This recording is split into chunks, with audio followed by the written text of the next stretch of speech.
हम कोई छोटी सी पूजा करते हैं, हम वास्तु पूजा करते हैं, या हम अन्य इत्यादि कोई भी छोटा सा कार्य करते हैं तो शुभ मुहूर्त देख के हम। अब राज्याभिषेक जैसा महान कार्य, महान पर्व जिसका प्रभाव संपूर्ण राज्य पे होना है और वह शुभ मुहूर्त में होना चाहिए।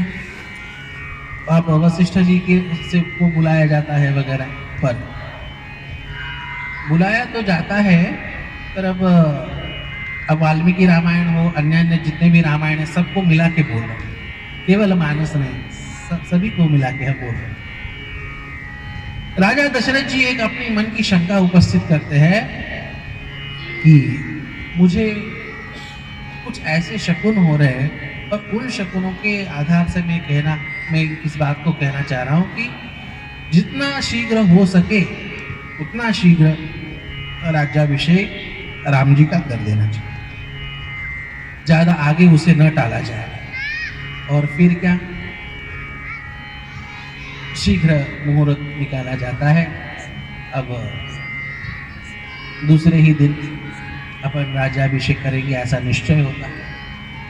एक दिन पहले प्रभु रामचंद्र जी को बताया जाता है कि कल आपका राज्याभिषेक होना है। अब जैसे ही प्रभु रामचंद्र जी सुनते हैं राज्याभिषेक होना है, कोई चेहरे पे कोई हर्ष की छटा नहीं, कोई खुशी नहीं, सामान्य, ठीक है आपकी आज्ञा है ना, ठीक आप कह रहे हैं राज्याभिषेक के लिए तैयार होना है तो ठीक है, वैसी तैयारी की जाए। कोई उत्साह या जो है खुशी की स्थिति नहीं। और याद रखना, एक आध बार दुख पचाना आसान होता है और सुख पचाना बड़ा कठिन होता है। आदमी फूले नहीं समाता, और ऐसी स्थिति में कहना आसान है, मानापमानयोस्तुल्यः तुल्यो मित्रारिपक्षयोः सुख दुखे समे कृत्वा लाभा लाभो जया जयो ततो युद्धाय युज्यस्व। ये कहना आसान, पर सुख में भी समान, दुख में भी उसकी छटान। ऐसे व्यक्तित्व बड़े कम प्राप्त हो। प्रभु रामचंद्र जी स्वीकार करते हैं और वैसी मानसिकता बनाते हैं। अब कल जो है, जिस दिन राज्याभिषेक करना है उस दिन का प्रातः काल का स्नान भी मंगल स्नान होता है। फिर उसके बाद संध्या वंदन इत्यादि कर्मों के बाद भी कुछ विशेष कर्म होते हैं। विशेष पूर्वोत्तरांग कर्म जिसे गद्दी पे बैठना है उसे करने की तैयारी इत्यादि प्रभु रामचंद्र जी करते हैं। और सारे के सारे राज्य में, अयोध्या जी में ये बात फैल जाती है कि कल प्रभु रामचंद्र जी का राज्याभिषेक है। सारी की सारी प्रजा आनंदित होती है। पर अब प्रजा तो आनंदित होती है, पर विधि का विधान कुछ भी किया जाए वो टल नहीं सकता। और जो होना है ना, उसके लिए छोटा सा निमित्त भी हो तो भी वह काम बन जाए। अब सोचिए आप, सारी की सारी अयोध्या की इच्छा है कि प्रभु रामचंद्र जी बैठे गद्दी पे, और उसके लिए उसमें प्रतिबंध कौन बनी? एक छोटी सी नौकरानी मंथरा।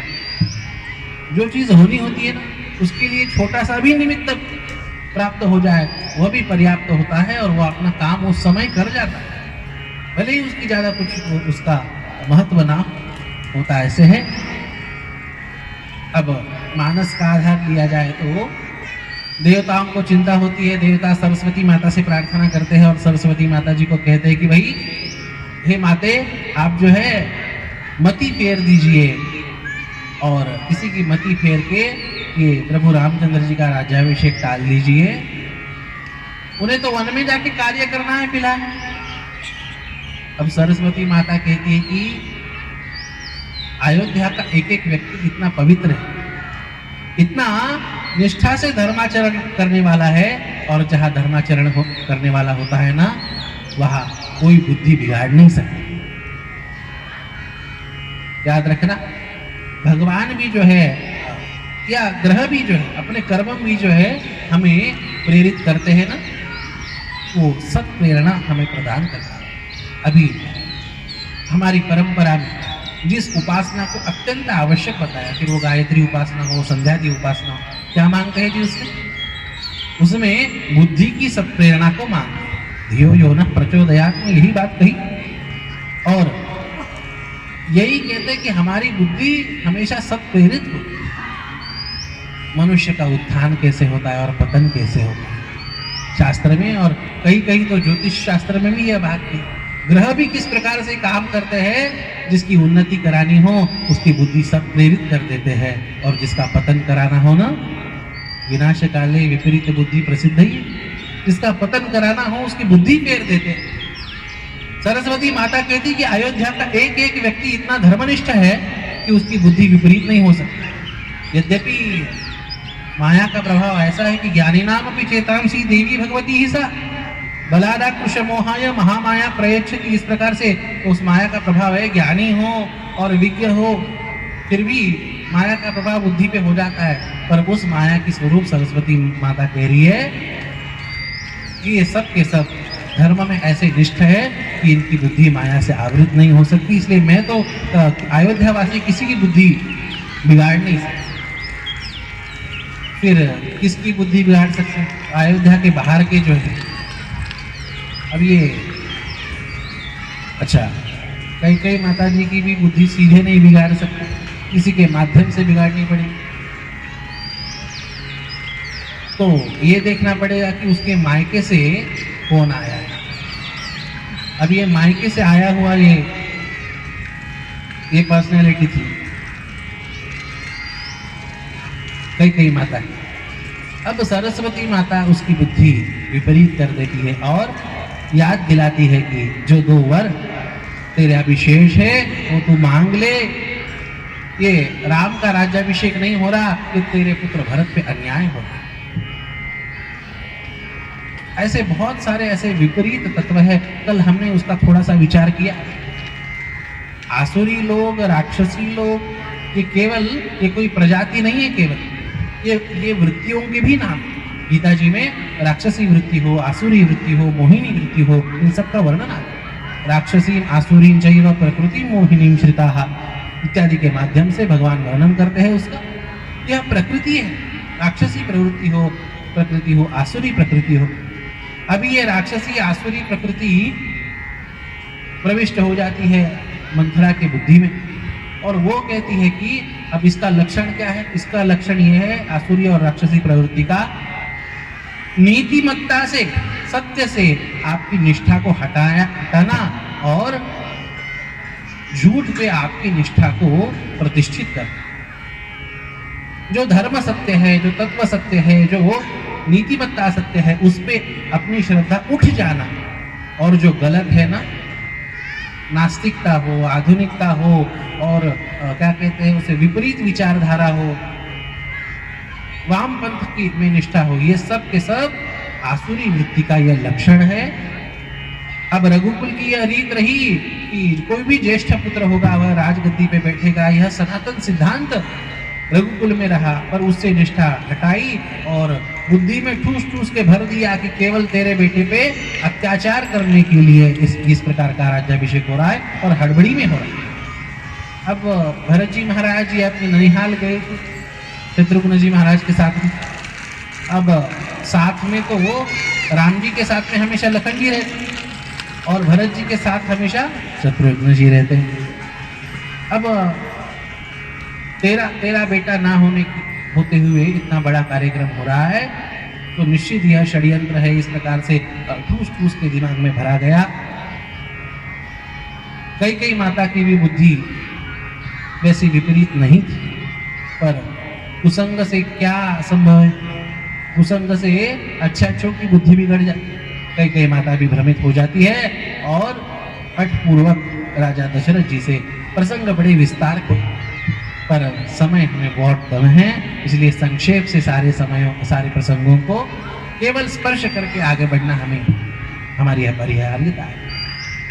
बुद्धि बदल जाती है, और 2 वरों के माध्यम से राज्याभिषेक मेरे पुत्र भरत का होगा, और यह राम आज सूर्यास्त से पहले वनवास में जाएगा, तापस वेश धारण करके जाएगा, और वन में ही 14 साल तक रहेगा। यह दूसरा वर मांग ले। दशरथ जी महाराज बाकी सब कुछ मांग ले भाई, तुम्हें भरत का राज्याभिषेक चाहिए, कोई बात नहीं, पर जो निरपराध राम है उसे क्यों 14 साल का तुम वनवास देना चाहते? पर कुछ नहीं हो सकता, उसी इस पे जिद पे अड़ी रहती है और दशरथ जी भी बेबस हो जाते हैं। दोपहर का समय हो गया, राज्याभिषेक की घोषणा हुई है, सारे के सारे प्रजाजन यह राह देख रहे हैं और ऐसी स्थिति में अब तक पिताजी बाहर क्यों नहीं आए, क्या बात है? राम जी को यह विचार आया।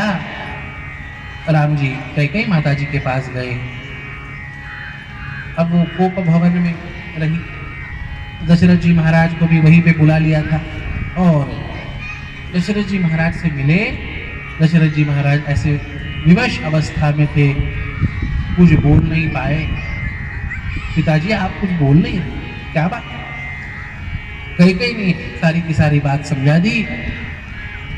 राम जी कहते हैं इसमें कौन बड़ी बात, ये तो मेरे मन की बात हो गई, वन में जाना है अच्छी बात है। नव दयदु रघुबीर मनु राजू अल्हान समान, छूट जाने बन गवन सुनी और आनंद अधिकार।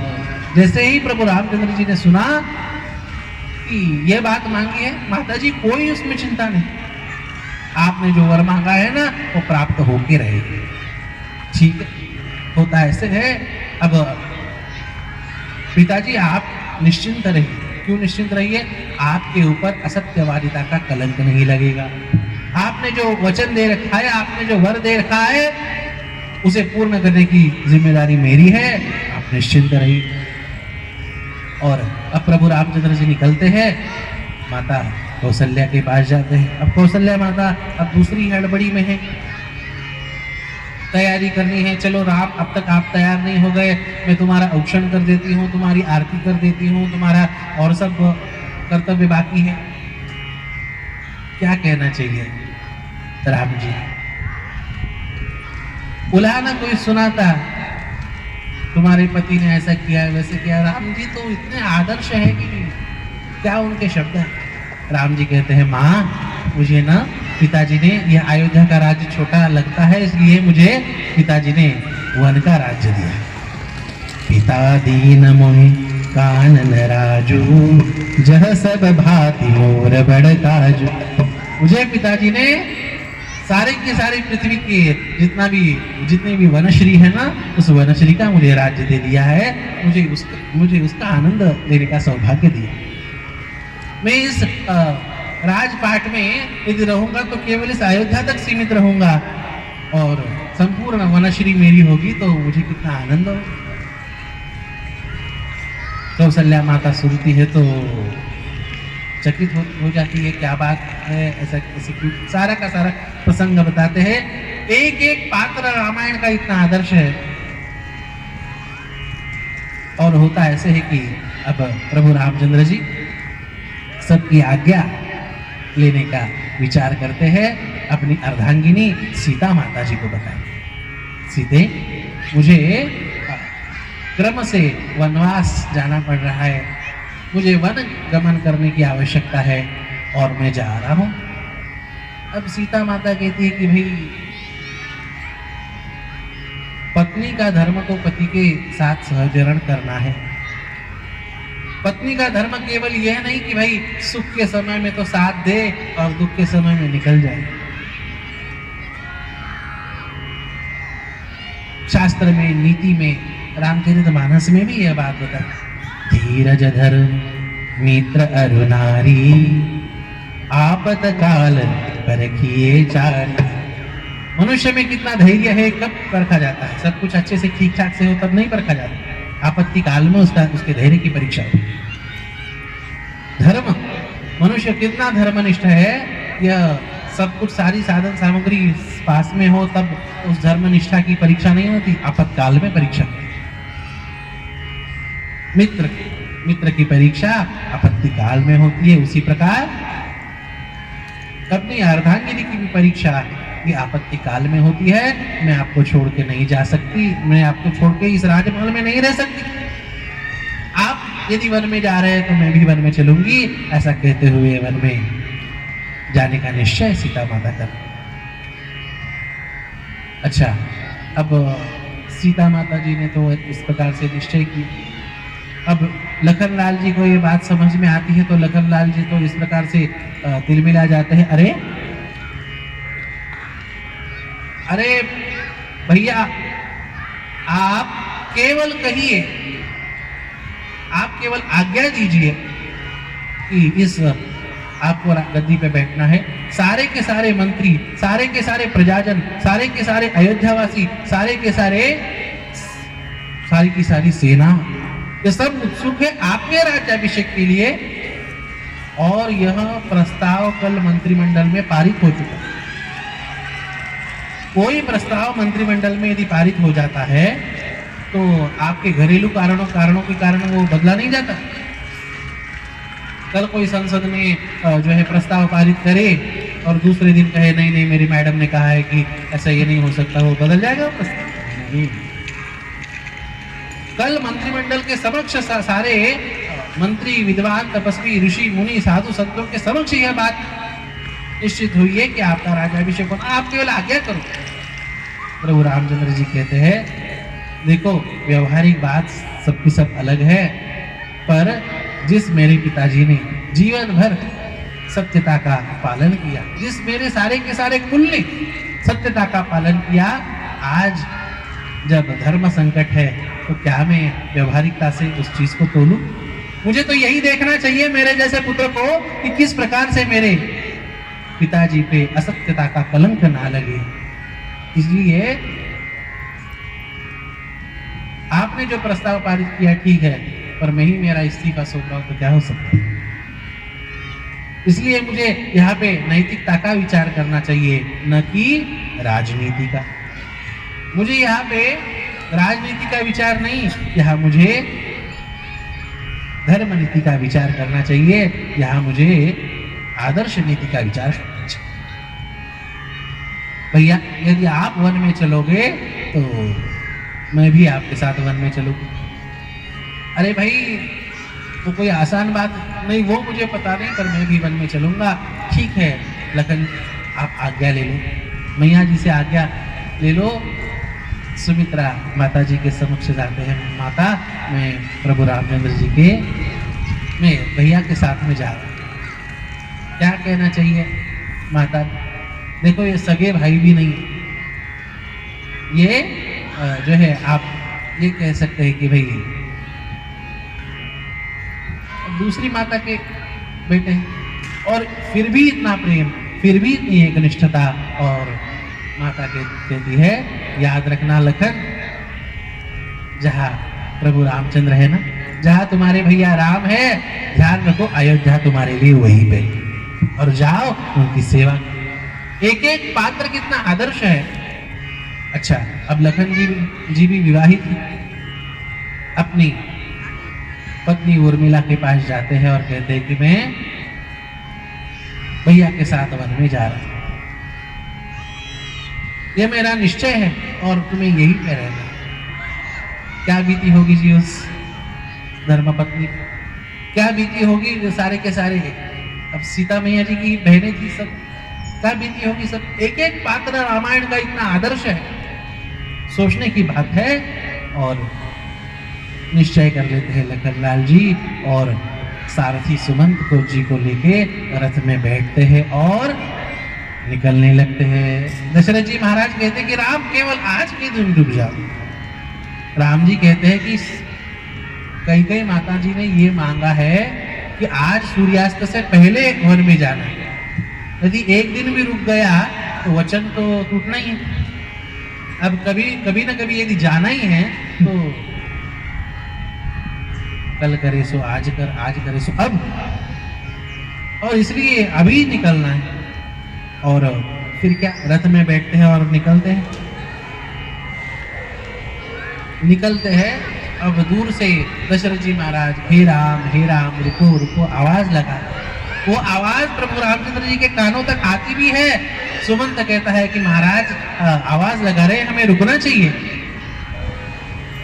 प्रभु रामचंद्र जी कहते हैं नहीं रुकना चाहिए, बाद में मुझे पूछेंगे कि तुम रुके क्यों नहीं, इतनी जोर जोर से मैंने आवाज दी।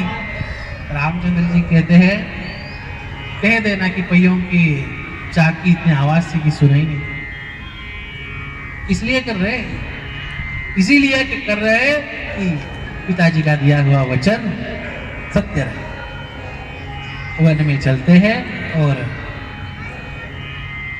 अब जैसे ही पहली रात वन में रुकते हैं, सूर्यास्त से पहले गंतव्य स्थान तक जाते हैं। सारी की सारी अयोध्या तो इतनी शोकाकुल होती, क्या हो गया कुछ पता ही नहीं।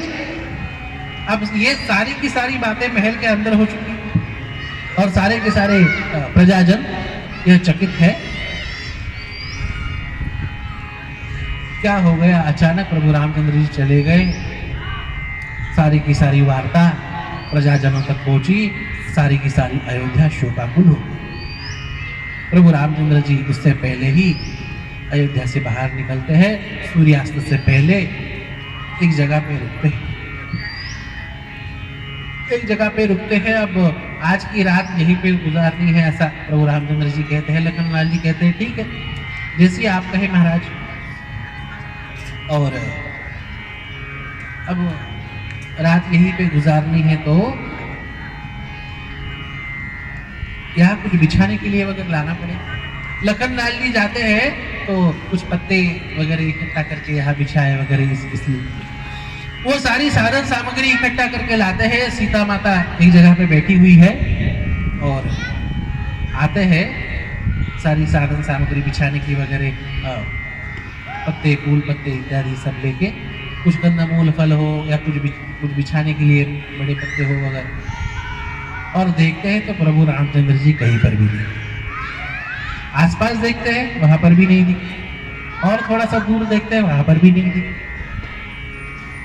सीधे वहां पास में ऊंचा टीला पहाड़ होता है, उस पे सीधे भागते भागते चढ़ जाते हैं और देखते हैं तो क्या, एक बड़ा जलाशय है और प्रभु रामचंद्र जी उस जलाशय के पास में बैठे। अब जैसे ही लखनलाल जी ने यह बात देखी, देखो रामायण जी का एक एक पात्र भी जो है ना, भले ही ईश्वर रूप है, भगवत रूप है, पर फिर भी मनुष्य के समान लीला करते हुए सारे मनोवृत्तियों का दर्शन और आदर्श हमारे सामने रखते हुए एक एक पात्र रामायण का हमारे सामने से गुजरता है। होता ऐसे है, लखनलाल जी के मन में विचार आता है, इतना बड़ा महान आघात प्रभु रामचंद्र जी के मन में हुआ है और उन्होंने दुख कुछ भी व्यक्त नहीं किया। अब जब दुख का प्रसंग आता है, दुख का पहाड़ टूटता है, तो कहते हैं कि उस समय दिल खोलना चाहिए, किसी के सामने जो है दिल खोल के अपना दुख कहना चाहिए, वो हल्का हो जाता है। यदि हमें रोना आ जाए तो रो लेना चाहिए, मन हल्का होता है। पर ये मेरे बड़े भाई, इतना बड़ा आघात, जिस मुहूर्त पे राज्याभिषेक होना है, उस मुहूर्त पे 14 साल के लिए वनवास में जाने की इतनी बड़ी शिक्षा मिली और उन्होंने कहीं दुख व्यक्त करने का उन्हें मौका नहीं मिला। उनके चेहरे पे कोई दुख व्यक्त हुआ नहीं, शायद उन्हें कहीं अवसर नहीं मिला होगा, इसलिए अकेले बैठ के शायद जो है अपने दुख का विचार करते होंगे। और इतना बड़ा दुख का पहाड़ टूटा है, कहीं ऐसे ना हो कि प्रभु रामचंद्र जी उस पानी में छलांग लगा के अपना शरीर समाप्त कर। लखनलाल जी भले ही शेष है, पर जो शंकाएं मानवीय मनोवृत्ति में आ सकती है वो सब के सब अपने हमें देखने मिलती है। लखनलाल जी जोर से भैया रुको ऐसी आवाज देते हुए पहाड़ से नीचे उतरते हुए, दौड़ते हुए उतरते हैं राम जी के पास में आने के लिए कि कहीं वो छलांग न लगा दे, कहीं वो अपना देह अर्पण ना कर दे। और पास में आके देखते हैं तो क्या, प्रभु रामचंद्र जी उस दिन अपनी शाम की सायं संध्या कर रहे थे। जिस दिन प्रभु रामचंद्र जी को वनवास हुआ, देखिए हम रामायण किसे नहीं पता जी, हर एक को प्रसंग पता है, पर जो आदर्श प्रसंग है, जो प्रायः उपेक्षित प्रसंग है, हम उन्हें देखने का प्रयास इस अल्प समय में कर रहे हैं। अब जिस दिन वनवास प्राप्त हुआ, उस दिन की भगवान ने शाम की संध्या भी नहीं छोड़ी। भगवान के नित्य नियम का आप उसका विचार कर सकते हैं, उसके बारे में सोच सकते हैं। जो भी हमारा नित्य नियम है, हमारी पूजा है या हमारी संध्या वंदन है, पूजा है इत्यादि, अपना जो नित्य कर्म है, जिस दिन वनवास हुआ उस दिन का भी नित्य कर्म, शाम का भी नित्य कर्म प्रभु रामचंद्र जी ने छोड़ा था।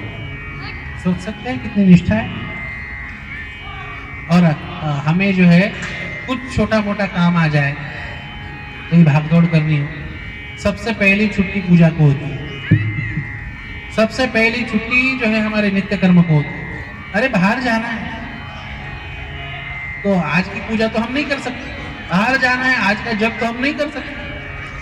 क्या कमाल, कितनी आदर्श धर्मनिष्ठा छोटे छोटे इन कृत्यों से, इस छोटे छोटे आचार से ही बड़ी चीजें संपन्न होती। प्रभु रामचंद्र जी संध्या कर रहे थे और फिर अरे लखन क्यों घबरा रहे, ऐसा कहते हुए लखन के लखनलाल जी के कंधे पे हाथ रखते हुए साथ में आते हैं और वो रात वहीं पे सो के गुजारते। सुमंत जी देख रहे, बड़ा आश्चर्य और बड़ा दुख भी होता है कि भाई इस निरपराध को यह शिक्षा मिल रही है और जो है बिना किसी अपराध के इसे वन में रहना पड़े। आगे बढ़ते हैं, उसी क्रम में भीलों के राजा निषाद राज गुह से उनकी भेंट हो जाती है। अब निषाद राज गुह ये भीलों के राजा थे और अयोध्या का साम्राज्य ये संपूर्ण देश का महान साम्राज्य था। अयोध्या के साम्राज्य के प्रति कौन नहीं जानता था। जैसे ही ये बात कानों में पड़ी कि अयोध्या के राजकुमार प्रभु रामचंद्र जी आ रहे हैं, सभी आश्चर्यचकित रह गए और स्वागत करने के लिए निषाद राज गुह आगे बढ़ा। प्रभु का, राम जी का अच्छे से स्वागत किया और कहा कि महाराज बड़ा दुखद प्रसंग घटित हुआ। कोई अयोग्य हो और उसकी गद्दी चूक जाए तो दुख नहीं होता, पर आप सर्वगुण संपन्न हैं, आप अत्यंत सुयोग्य हैं, ऐसा होने के बावजूद भी आपको जो है सिंहासन तो मिला नहीं, उसके बदले वनवास में। मेरा यह राज्य यह आप स्वीकार करो और आप यहाँ पे राज। प्रभु रामचंद्र जी कहते हैं निषाद राज, मुझे केवल अयोध्या से निष्कासित होने की आज्ञा नहीं मिली, मुझे जो है केवल वन में ही रहना है, इस प्रकार की आज्ञा है। तुम तुम्हारे राज्य का शासन करने की बात कह रहे हो, मैं तुम्हारे राज्य में केवल सामान्य रूप से रह भी नहीं सकता। मुझे रहना भी है तो गांव के बाहर रहना है, मुझे रहना भी है तो जंगल में ही रहना है। 14 बरस राम वनवासी, के वनवासी ही के रूप में रहे। और इसलिए अब मैं यहीं पे मेरा गुजारा कर लूँ। अब जो है वहां पर भी कुछ सुमंत जी को तो भेज देते।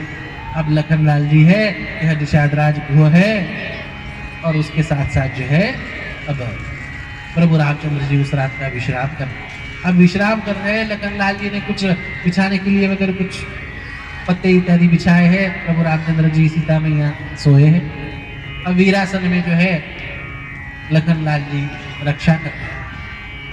लखनलाल जी कहते हैं निषाद राज गुह से अब आप जाइए, पर अब निषाद राज अपने सैनिकों को रक्षा के लिए नियुक्त करते हैं और स्वयं भी लखनलाल जी के पास में आके बैठ जाते हैं और कहते हैं कितना अघटित हुआ ना, कितनी जो है कितना बड़ा भारी दुख प्राप्त हुआ। बरस 4 दस बासुबन मुनिव्रत बेशु आहारु, ग्राम बासु नहीं उचित सुनी भयहु दुख भार। कितना अनुचित हुआ और कितने दुख की बात। अब हर कोई जो है दुख बांटना चाहता है।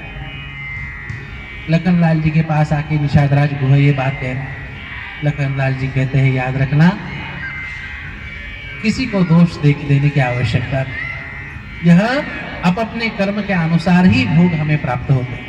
कर्म प्रधान विश्व रुचिराका, जो जस करहि सो तस फल चाखा। संपूर्ण विश्व कर्म प्रधान है और अपने कर्म के अनुसार सुख दुख इत्यादि भोग हमें प्राप्त होते हैं, इसलिए शोक करने की आवश्यकता नहीं। जिसे सर्वाधिक दुख हुआ है वही लखनलाल जी ये बात कह रहे हैं। पराधीन आहे जगती पुत्र मानवाचा, दोष ना कुणाचा। किसी का दोष नहीं है, मनुष्य रूप में आए हैं ना तो पराधीन होकर ही आना पड़ता है। होता ऐसे है, काहू न को सुख दुख कर दाता, निज कृत कर्म भोग सब भ्राता। हे भाई, ये अपने कर्म के अनुसार भोग है।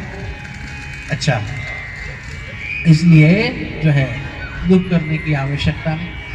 रात व्यतीत होती है, सुबह जो है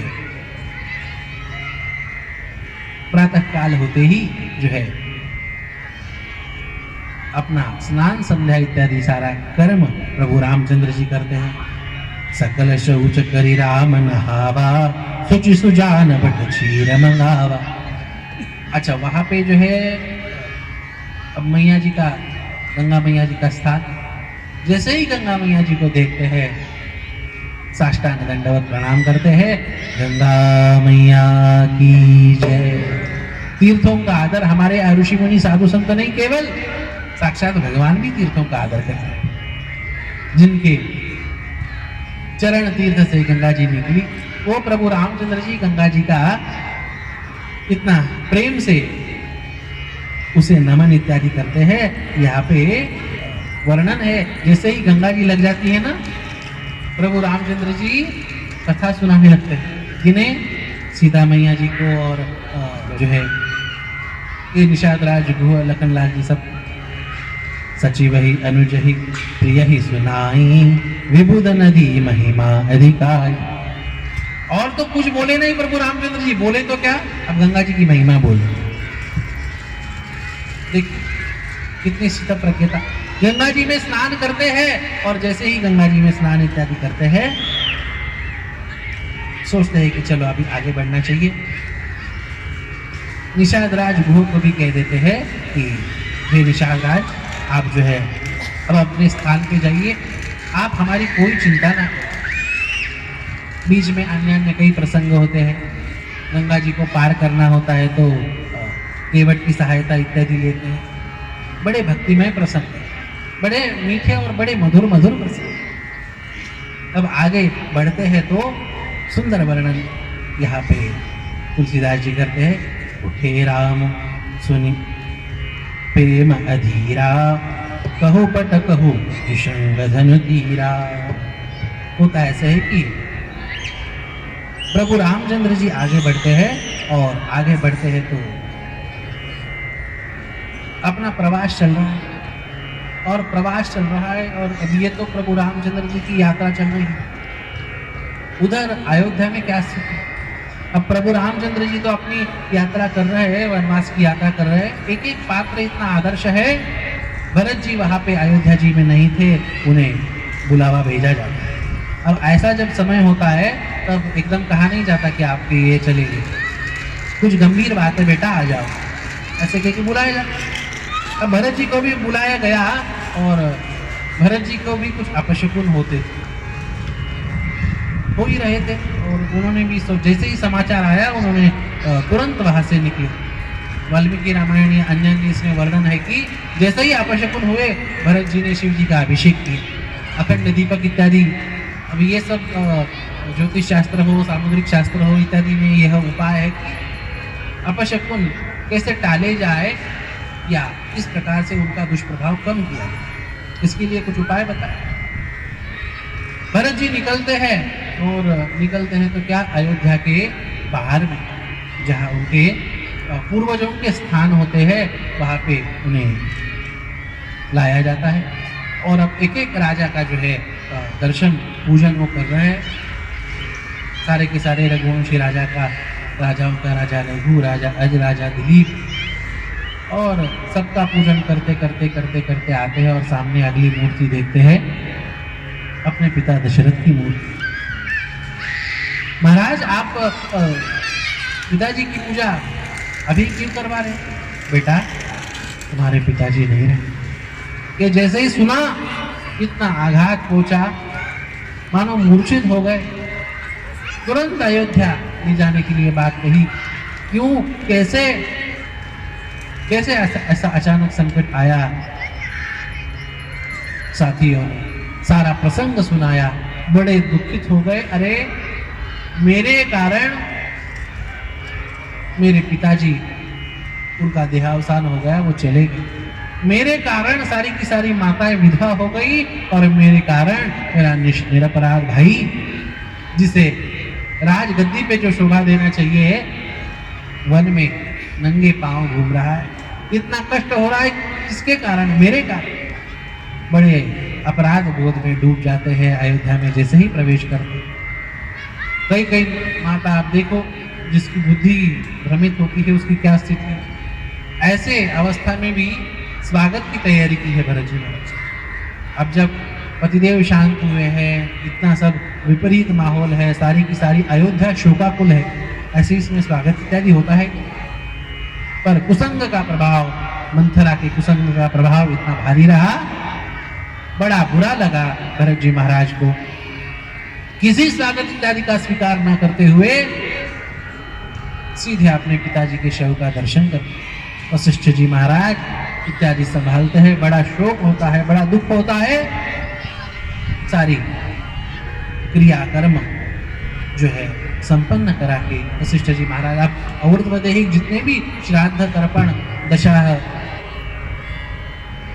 10वां हो 14वां हो, सब का सब जो है क्रियाकर्म अच्छे से ठीक से करते हैं, संपन्न करते हैं। और अब सारा का सारा क्रियाकर्म दशरथ जी का, उनका अंत्य कर्म संपन्न होने के बाद सारी की सारी अयोध्या के प्रमुख मंत्रीगण इत्यादियों की बैठक बैठती है और भरत जी महाराज कहते हैं, अब सारी की सारी प्रजा कहती है, महाराज अब राम जी ने तो इस राज्य का त्याग कर दिया, पर आपको तो राज्य का स्वीकार आप तो कर लीजिए। ऐसा तो हो नहीं सकता कि कोई राजा ना हो। कोई राजा यदि ना हो तो सोचिए प्रजा का किस प्रकार से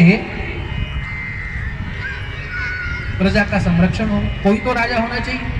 राजा न रहने की स्थिति को अराजकता कहते हैं और अराजकता नहीं होनी चाहिए, इसलिए आप राजगद्दी संभालिए।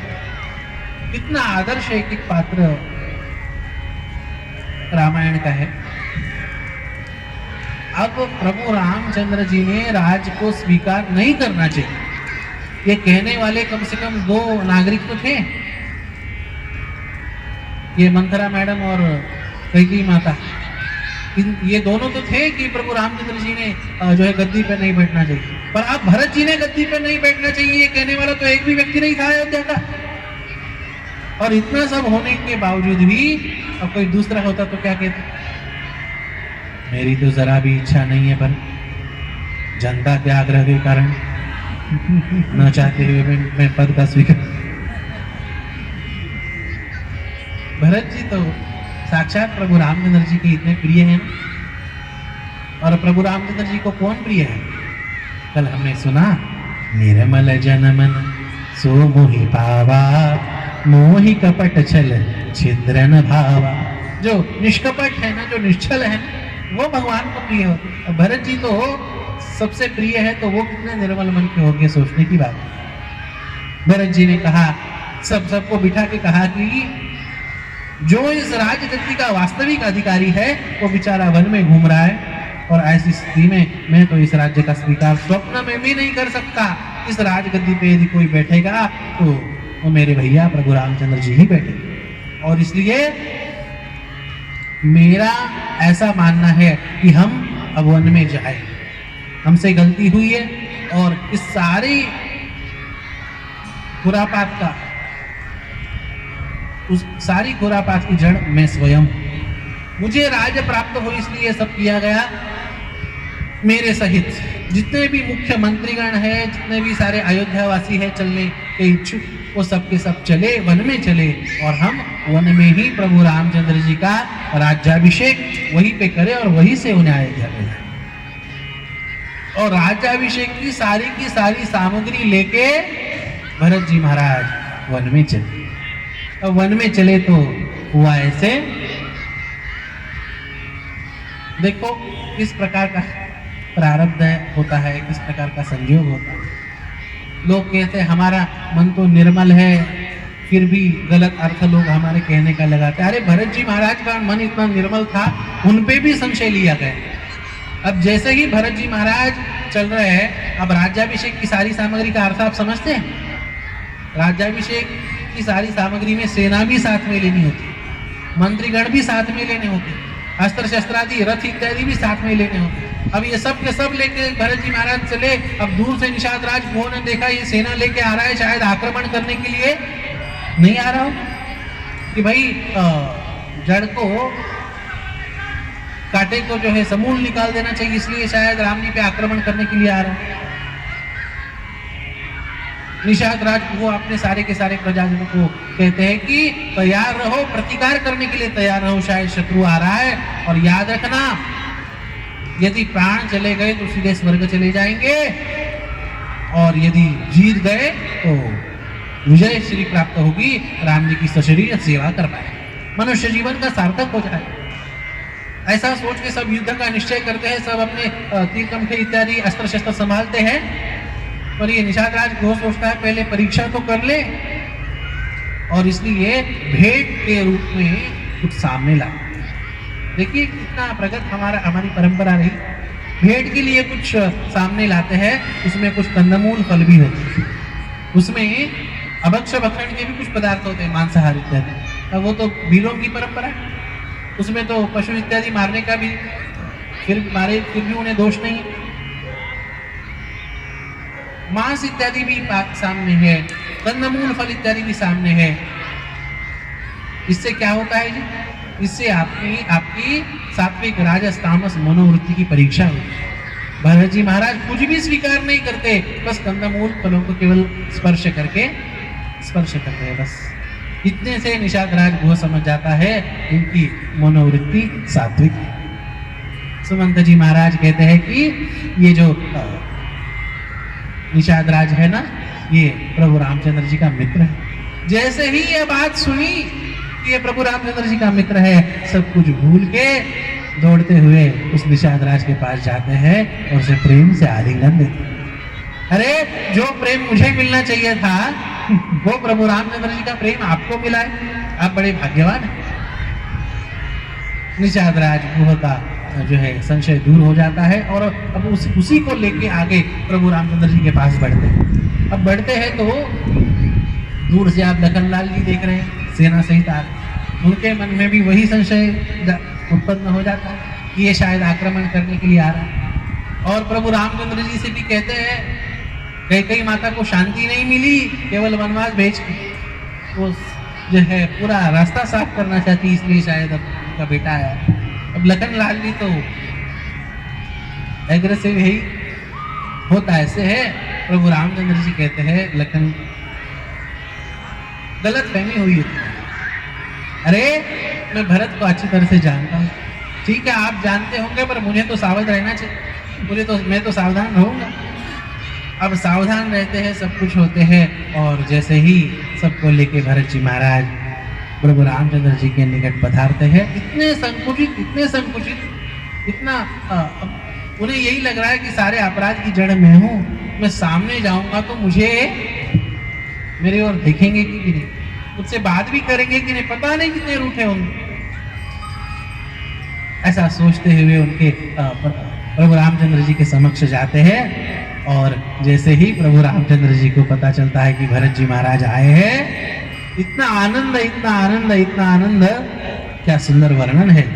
कहत सप्रेम नाई महिमा था, भरत प्रणाम करत रघुनाथ। पीछे से प्रणाम करते, सामने आने की हिम्मत नहीं है, पीछे से प्रणाम करते हैं। लखनलाल जी कहते कि भरत आया है, आपको प्रणाम। जैसे ही सुना भरत प्रणाम कर रहा है, उठे राम सुनी प्रेम अधीरा, कटुपट कहु निशंग धन धीरा। ऐसे उठे सारी सुध-बुध खोके उठी। ये जब वर्णन पढ़ते हैं ना तो भागवत जी का वही वर्णन याद आता है जिस प्रकार से सुदाम जी से मिलने के वक्त भगवान श्री कृष्ण सारी का सारा देहभान भूल गए ना, उसी प्रकार सारा देहभान भूल गए। भगवान प्रभु रामचंद्र जी का उपवस्त्र नीचे गिर गया। प्रभु रामचंद्र जी के पास हमेशा धनुष रहता है, कभी छूटता नहीं। पर इस प्रसंग में वर्णन है धनुष भी गिर गया फिर भी प्रभु रामचंद्र जी को पता नहीं चला। और सारी सुध-बुध खोके प्रभु रामचंद्र जी उठे। भरत जी महाराज के आंखों में आंसू, हाथ जुड़े हुए हैं, कुछ बोल नहीं पा रहे। प्रभु रामचंद्र जी अपने पास खींच लेते हैं, प्रेम से प्रगाढ़ आलिंगन देते हैं। दोनों कुछ बोल नहीं पा रहे, केवल दोनों के आंखें बोल रही, झरझर झरझर दोनों के आंखों से अश्रु बह रहे। भरत जी के आंखों से दुख के अश्रु बह रहे कि मेरे वजह मेरे भाई को इतना कष्ट सहना पड़ा।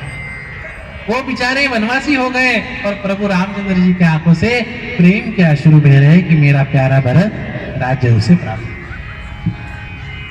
आंसू तो दोनों के आंखों से बह रहे और उसका अंतर यह है। और सारे के सारे प्रजाजन जो है ये अब दोनों का प्रभु रामचंद्र जी और भरत जी दोनों में इतना साम्य है, दिखने में भी इतने समान है कि कौन राम है और कौन भरत है पता ही नहीं चला, किसी को पता ही नहीं चल रहा था। और होता ऐसे है, अब प्रभु रामचंद्र जी जो है भरत जी को प्रगाढ़ आलिंगन देते हैं। यही समय इतना ही नहीं, अब सबसे मिलते हैं उस निषाद राज से भी मिलते हैं। और उस निषाद राज को सब इतने प्रेम से साथ में लाए। कौन कौन प्रेम से साथ में लाए? सारे मंत्रीगण भी, वशिष्ठ वामदेव इत्यादि ऋषिगण भी है, वो सब के सब उस निषाद राज गोह को भी साथ में लेके आए। इसने हमें मार्ग दिखाया। क्या सुंदर गोस्वामी जी ने वर्णन किया है। यही सम निपट नीच को नाही, बड़ वशिष्ठ सम हो जग माही। एक और वशिष्ठ जी महाराज जैसे जगत का महानतम ज्ञानी, योग वशिष्ठ जैसे महान ग्रंथ का प्रवक्ता, और दूसरी ओर एक सामान्य भीलों का राजा निषाद, जिनके जीवनचर्या में ही पाप ताप दोष इत्यादि होते हैं, पर सारी विषमता को भूलते हुए सारे के सारे ऋषिगण इत्यादि सब एक दूसरे के साथ समरस है। याद रखना, सामाजिक समरसता का सबसे बड़ा सूत्र यहाँ पे गोस्वामी तुलसीदास जी दे रहे हैं। ये जो सामाजिक समरसता है ना, वो और दूसरे तीसरे किसी उपाय से नहीं आ सकती, तो केवल और केवल भगवान के भक्ति से आ सकती। धर्म का आचरण, भगवान की भक्ति, यही वो साधन सूत्र है जिससे समरसता आ जाती है। कितना सुंदर वर्णन है।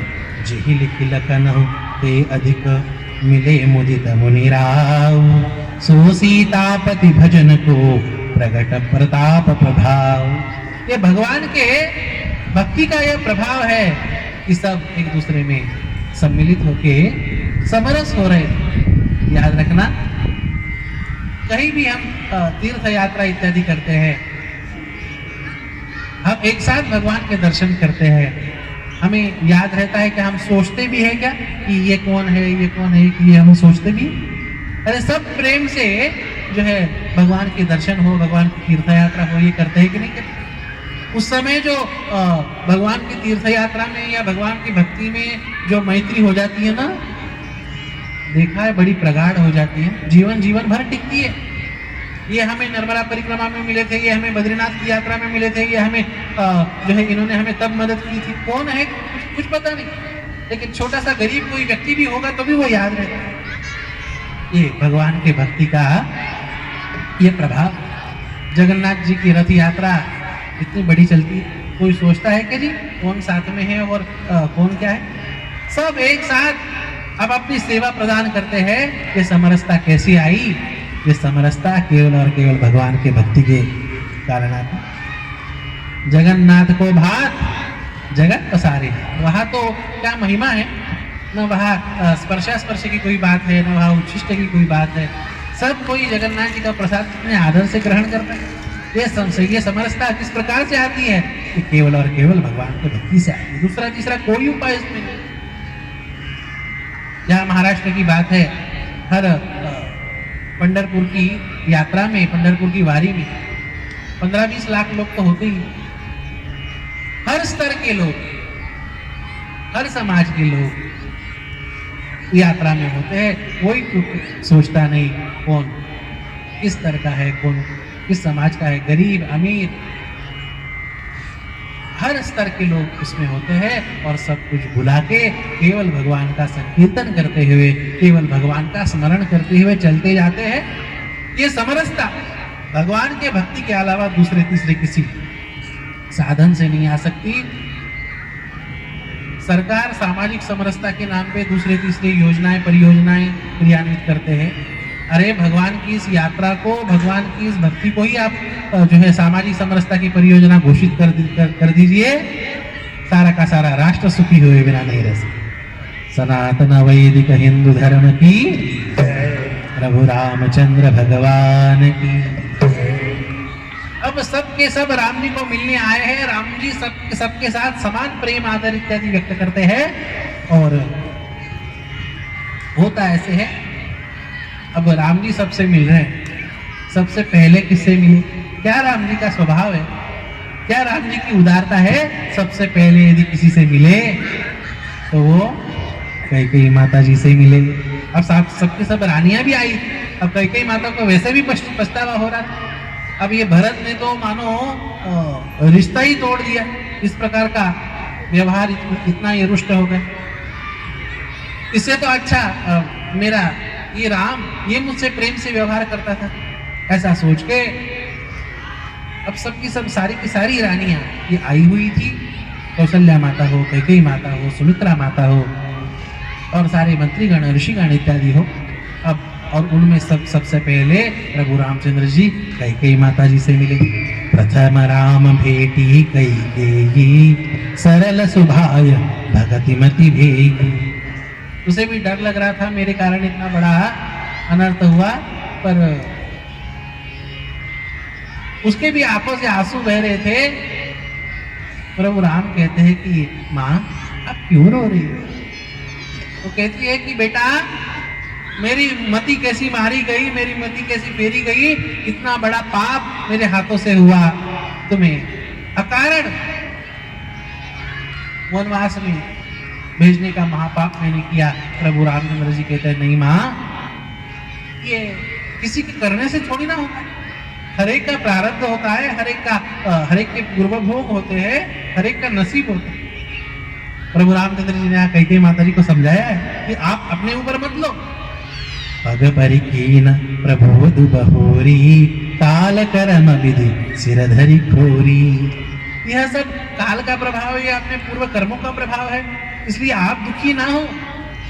देखिए इतना बड़ा आघात, इतनी बड़ी विपरीतता प्राप्त होने के बावजूद भी अपने ही कर्म उसमें कारणीभूत है। इस बात को प्रभु राम जी स्वयं को समझते ही, ये सर्वज्ञ है ही, और यही बात हम सबको समझाते। कभी भी संकट की घड़ी आए ना, यही बात हमें समझनी चाहिए। इसी को, और यहाँ थोड़ा सा विस्तृत वचन कुछ राम जी ने कहे, उसी को रामदास स्वामी जी ने अपने मनाचे श्लोक में, एक श्लोक में बात कही। जगी सर्व सुखी असा कोण आहे, विचारे मना तुझी शोधू निपाहे। मनात वाचिरे पूर्व संचित केले, तया सारिके भोगने प्राप्त झाले। जय जय रघुवीर समर्थ।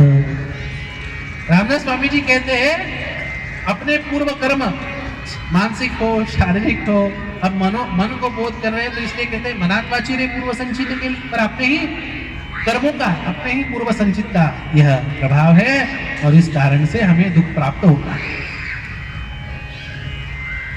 और मनुष्य का ऐसा स्वभाव है, कुछ अच्छा होना तो उसका सारा श्रेय स्वयं लेता है, और कुछ बुरा होना तो सारा श्रेय क्या कहे, सारा आरोप भगवान पे थोप देता है। मानस की पंक्ति है, काल ही कर्म ही ईश्वर ही, मिथ्या दोष लगा। जब कुछ बुरा होता है ना तो जो है मेरा समय खराब चल रहा है और ये जो है कर्म का विधान ही ठीक नहीं है। और भगवान ही ऐसा पक्षपाती है, जो भगवान का भजन करता है उसी को दुख देता है भगवान। अरे क्या संबंध है, भगवान कोई क्यों किसी को दुख देगा? भगवान ये हमेशा हर एक के प्रति समान होता है, जिसका जैसा कर्म उसी के अनुसार फल भगवान देते हैं। और इसीलिए कई माता आपको जो है ना, आपको दुखी नहीं होना चाहिए। इस प्रकार से कई माता को समझाते हैं, सबको समझाते हैं, सबसे प्रेम से मिल लेते हैं और मिलने के बाद सब बड़े दुखी है। माताओं का भी ऐसा वेश देखते हैं प्रभु रामचंद्र, और माताओं का भी ऐसा वेश देखते हैं तो आपका वेश पिताजी क्यों नहीं आए? ये बात जैसे ही पूछते हैं वशिष्ठ ऋषि बताते हैं, क्या कहे? मरण हेतु निज नेहु विचारी, भे अति विकल धीर धुरधारी। आपके पिताजी अभी नहीं रहे। ये जैसे ही बात सुनी कि पिताजी अभी नहीं रहे, धीरज के प्रतिमूर्ति प्रभु रामचंद्र जी सुनते ही वहां पे बेहोश होके गिर पड़े। और गिर पड़े तो हुआ ऐसे कि बड़े दुखित हो गए, बेहोश हो गए। बहुत देर बाद जो है बाकी के सारे लोगों ने उन्हें मूर्छा से, बेहोशी से जगाया और जगने के बाद अति विलाप करने लगे। शोक विकल अति सकल समाजू, मान हो राजू अकाजू आजू। भयंकर शोक, प्रभु रामचंद्र जी हो, लखन जी हो, सीता मैया जी हो और सभी के सभी उपस्थित जन, उन्हें शोक होने लग गया। उस दिन भगवान ने वर्णन है, व्रत निरंबुति दिन प्रभु कीना, मुनिहु कहे जलु काहु न लीना। उस दिन, जिस दिन वार्ता सुनी उस दिन निर्जल व्रत किया प्रभु रामचंद्र जी। क्या उनका एक आदर्श व्यवहार है। और फिर दूसरे दिन से जैसे ही स्नान किया, सबसे पहले प्रभु रामचंद्र जी क्या कर रहे हैं? अब सारा अंत्य विधि, सारा अंत्य कर्म हो चुका है, पर अब वशिष्ठ जी के निर्देशानुसार सारे के सारे विधि, जो बड़े बेटे को जो शास्त्र ने कहे, वो सारे के सारे विधि स्वयं होके फिर से कर। तो मेरे हाथों से तो हुए नहीं, बड़े बेटे के हाथों से होना चाहिए। सुंदर वर्णन है, भोरु भय रघुनंदन ही, जो मुनि आय सुदीन, श्रद्धा भक्ति समेत प्रभु सो सब सादर की। श्रद्धा के सहित, आदर के सहित सारा का सारा श्राद्ध तर्पण विधि विधान अंत्यकर्म अंत्येष्टि ये सब के सब प्रभु रामचंद्र जी अपने हाथों से करने लगे, आदर से। करी पितु क्रिया वेद जसी बरनी, भे पुनीत पातक तम धरणी। सारी की सारी वेद विहित, शास्त्र विहित अंत्यकर्म भगवान करने लग गए। देखिए, जहां संपत्ति की बात आ गई वहां प्रभु रामचंद्र जी पीछे हट गए। जहां पद की बात आ गई वहां से प्रभु रामचंद्र जी पीछे हट गए। रघुकुल की रीत के अनुसार बड़ा बेटा सिंहासन का अधिकारी है, तो उसकी जब बात आ गई, उसे छोड़ने की बात आ गई तो सबसे पहले हाँ कह के छोड़ दिया। पद प्रतिष्ठा पैसे की, जहां तक संपत्ति की बात आती है प्रभु रामचंद्र जी दूर हट जाते हैं। और जहां कर्तव्य की बात आती है ना, वहां स्वयं आगे होके कर्तव्य से विमुख नहीं होते। मेरा जो कर्तव्य है वो मैं उसका कभी त्याग नहीं करूंगा। संपत्ति हो, पद हो, वो छूट जाए कोई बात नहीं। राज सिंहासन छोड़ने की बात आ गई, तुरंत छोड़ दिया। पर जब अपने पिताजी का ऊर्ध्वदेही कर्म क्रिया इत्यादि करने की बारी आ गई, सबका सब जो भी शास्त्र में ज्येष्ठ पुत्र के लिए कहा है वो सारा का सारा प्रभु रामचंद्र जी कर, आदर से कर। कितना आदर, कितनी श्रद्धा, हमारे सारे के सारे धर्म कर्म विधि विधान, इसके प्रति इस प्रकार की श्रद्धा हमारी होनी चाहिए। क्या विपरीत काल आज समाज में आ गया जी, और सारी चीजों के प्रति समाज जागरूक है। आज ही बात हो रही थी, कोई उत्सव चल रहा था षष्ठी पूर्ति का। अब हमारे यहाँ जो है 50 साल हो, 60 साल हो, 75 साल हो, 81 साल हो, 100 साल हो, इसका हर एक का अलग अलग कर्म है। अब 50 साल में कुछ ऐन्द्री शांति होती है, 60 साल में उग्ररथ शांति होती है, 75वें साल में जो है ऐन्द्रिय ऐसा कुछ शांति होती है, 81वें साल में सहस्त्र चंद्र दर्शन शांति और 100वें साल में मृत्युंजय शांति। अब आज वो विधि विधान तो सब रह गए, केवल एंजॉयमेंट रह गई। अब ये बात हमारे विवाह इत्यादि संस्कार में भी आ गई। कल हमने देखा ना, यथाशक्ति हमने देखने का प्रयास। विवाह का विधि विधान कितना विस्तृत है, उस विधि विधान पे ध्यान नहीं, बाकी सारे एंजॉयमेंट पे ध्यान। हम बर्थडे सेलिब्रेट करते हैं, जन्मदिन का भी हमारे यहाँ वर्धापन विधि, उस विधि में सप्त चिरंजीवों का पूजन हो, मार्कंडेय जी का पूजन हो, उसके साथ साथ हमारी जो नक्षत्र देवता, राशि देवता, योग देवता, करण देवता, मास देवता, इन सभी के सभी देवताओं का पूजन अर्चन यज्ञ इत्यादि होता है, जिससे हमें दीर्घायुष्य प्राप्त हो, हमें आरोग्य प्राप्त हो, हमें ऐश्वर्य प्राप्त हो। इन सारे के सारे माध्यमों से हमारे ऋषि मुनियों ने भगवान से, उस ईश्वरीय चेतना से एकरूप होने के जो माध्यम बताए ना, जो साधन बताए ना, वो यह कर्मकांड और उपासना कांड। वो तो सब छूट गया और रह गया केवल एंजॉयमेंट। इसलिए होता ऐसे है कि जो अमंगलता, जो समस्याएं हमारे जीवन में प्राप्त होती है ना, वो बड़ी भारी होती है। पितृकर्म के प्रति भी इतनी भयंकर उपेक्षा है।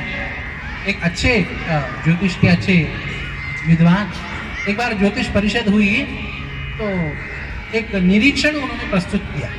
क्या निरीक्षण प्रस्तुत किया? 1980 के बाद लगभग हर एक कुंडली में पितृदोष आते हैं। क्या कारण है? पिछले पीढ़ियों में जिस श्रद्धा से अपने पितरों का क्रियाकर्म इत्यादि करते थे, वह कम होने का कारण है अगली पीढ़ियों के कुंडली इत्यादियों में पितृदोष आता है। प्रभु रामचंद्र जी इस बात को समझ रहे हैं कि वशिष्ठ जी महाराज ने भरत जी से सब कुछ अच्छे से विधि विधान से कराया है, पर राम जी कहते हैं नहीं, मेरे हाथों से नहीं हुआ तो जो भी ज्येष्ठ पुत्र का कर्तव्य वो मैं सब करूं। और सारा का सारा विधि विधान अपने पिताजी का राम जी स्वयं करते हैं। कितनी उनकी निष्ठा होता ऐसे है, यह वर्णन है। सब समेत पुर धारियु पाऊ, आप अमरावती राव। सब कुछ करके फिर जो है प्रभु रामचंद्र जी सोचते हैं कि अब ये मंत्री भी आए हैं, ऋषिगण भी आए हैं, सेना भी आई है, सारी की सारी माताएं भी आई। अब इन्हें जो है यहाँ वन में रहना पड़ रहा है, इन्हें भी यहाँ कंदमूल फल खा के रहना पड़ रहा है। इसलिए विनती करते हैं राम जी कि भगवान वशिष्ठ जी महाराज को कहते हैं आप सबको लेके जो है अयोध्या धाम जाइए। वशिष्ठ जी महाराज कहते हैं बेटा, अरे तुमसे मिलने के लिए ये सब लोग आए हैं, केवल मंत्रीगण और केवल परिवारगण नहीं, अयोध्या की इतनी प्रजाजन आई है, रहने दो 2-4 दिन, कुछ दिन रहने दो। और होता ऐसा है कि कुछ दिन रहते हैं और कुछ दिन रहते हैं तो अब कुछ दिनों के बाद सबको वशिष्ठ जी महाराज बुलाते हैं, सबकी सभा बिठाते हैं। गुरपद कमल प्रणाम करी, बैठे आय सुपाई, विप्र महाजन सचिव सब जुरे सभासद आई। सभा बुलाते और समझाते हैं कि प्रभु रामचंद्र जी जो है अब वनवास में आए हैं, अब आगे क्या करना है, हर एक जन अपना अपना मत रखो। और अब चर्चा होती है। मानस में तो इतना वर्णन नहीं है, पर वाल्मीकि रामायण इत्यादि अन्य अन्य रामायणों में बड़ा विस्तार से वर्णन है। चर्चा क्या होती है, कई दिनों तक शास्त्रार्थ चलता है। वशिष्ठ जी महाराज है और अन्य अन्य वामदेव इत्यादि ऋषि है, अन्य अन्य बृहस्पति इत्यादि मंत्रीगणों में भी गण है। ये सब के सब तर्क करते हैं प्रभु रामचंद्र जी से कि आपको राजगद्दी संभालनी चाहिए। और सारे तर्कों का उत्तर प्रभु रामचंद्र जी अकेले देते हैं। वाल्मीकि रामायण में वर्णन है, उत्तरोत्तर युक्तीनाम वक्ता वाचस्पतिर् यथा।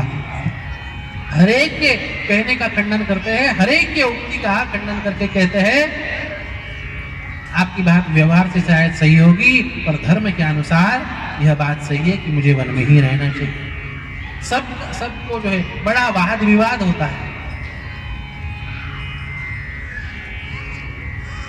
बड़ा वाद विवाद होता है। सब सारे के सारे प्रजाजन, सारे के सारे मंत्री, ऋषिगण, विद्वान एक और दूसरी ओर प्रभु रामचंद्र जी अकेले हैं। ऐसा विवाद होता है। अब विवाद कोई नई बात है क्या? विवाद तो हर घर में होता है, पर ऐसा विलक्षण यह विवाद रहा विश्व के इतिहास में। यह ऐसा एकमात्र विवाद ऐसा रहा, इसलिए यह विवाद है। भैया संपत्ति मेरी है कहने के लिए यह विवाद नहीं, संपत्ति तुम्हारी है कहने के लिए विवाद है। विश्व के इतिहास में ऐसा विवाद कहीं सुना है, कहीं देखा है? कितनी महान परंपरा, कितने आदर्शवादी हमें इतिहास की धरोहर है। प्रभु रामचंद्र जी स्वीकार करते नहीं, और होता ऐसा है कि सबका निरसन कर देते हैं और कहते हैं कि अब मैं 14 साल के बाद आऊंगा। अब भरत जी महाराज कहते हैं कि मैं भी अयोध्या के राज सिंहासन पे नहीं बैठूंगा, मैं भी, आप यदि वनवासी है तो मैं भी वन में रहूंगा। नंदीग्राम में रहने का निश्चय करते हैं। अब राम जी को इस प्रकार से तो मना नहीं सकते, तो कहते हैं कि राम जी आपकी जो है ना पादुका दे दीजिए। पादुका लेते हैं, मस्तक पे धारण करते हैं, और मस्तक पे धारण करके उन पादुकाओं को लेके चलते हैं अयोध्या की। आंखों में आंसू है, मस्तक पे राम जी की निशानी है, मस्तक पे राम जी के चरण पादुकाएं है, और निकल रहे अयोध्या की। राम भक्त ले चला रे राम की निशानी, राम भक्त ले चला रे राम की निशानी, राम भक्त ले चला रे राम की निशानी। शीश पर खड़ा और अखियों में पानी, शीश पर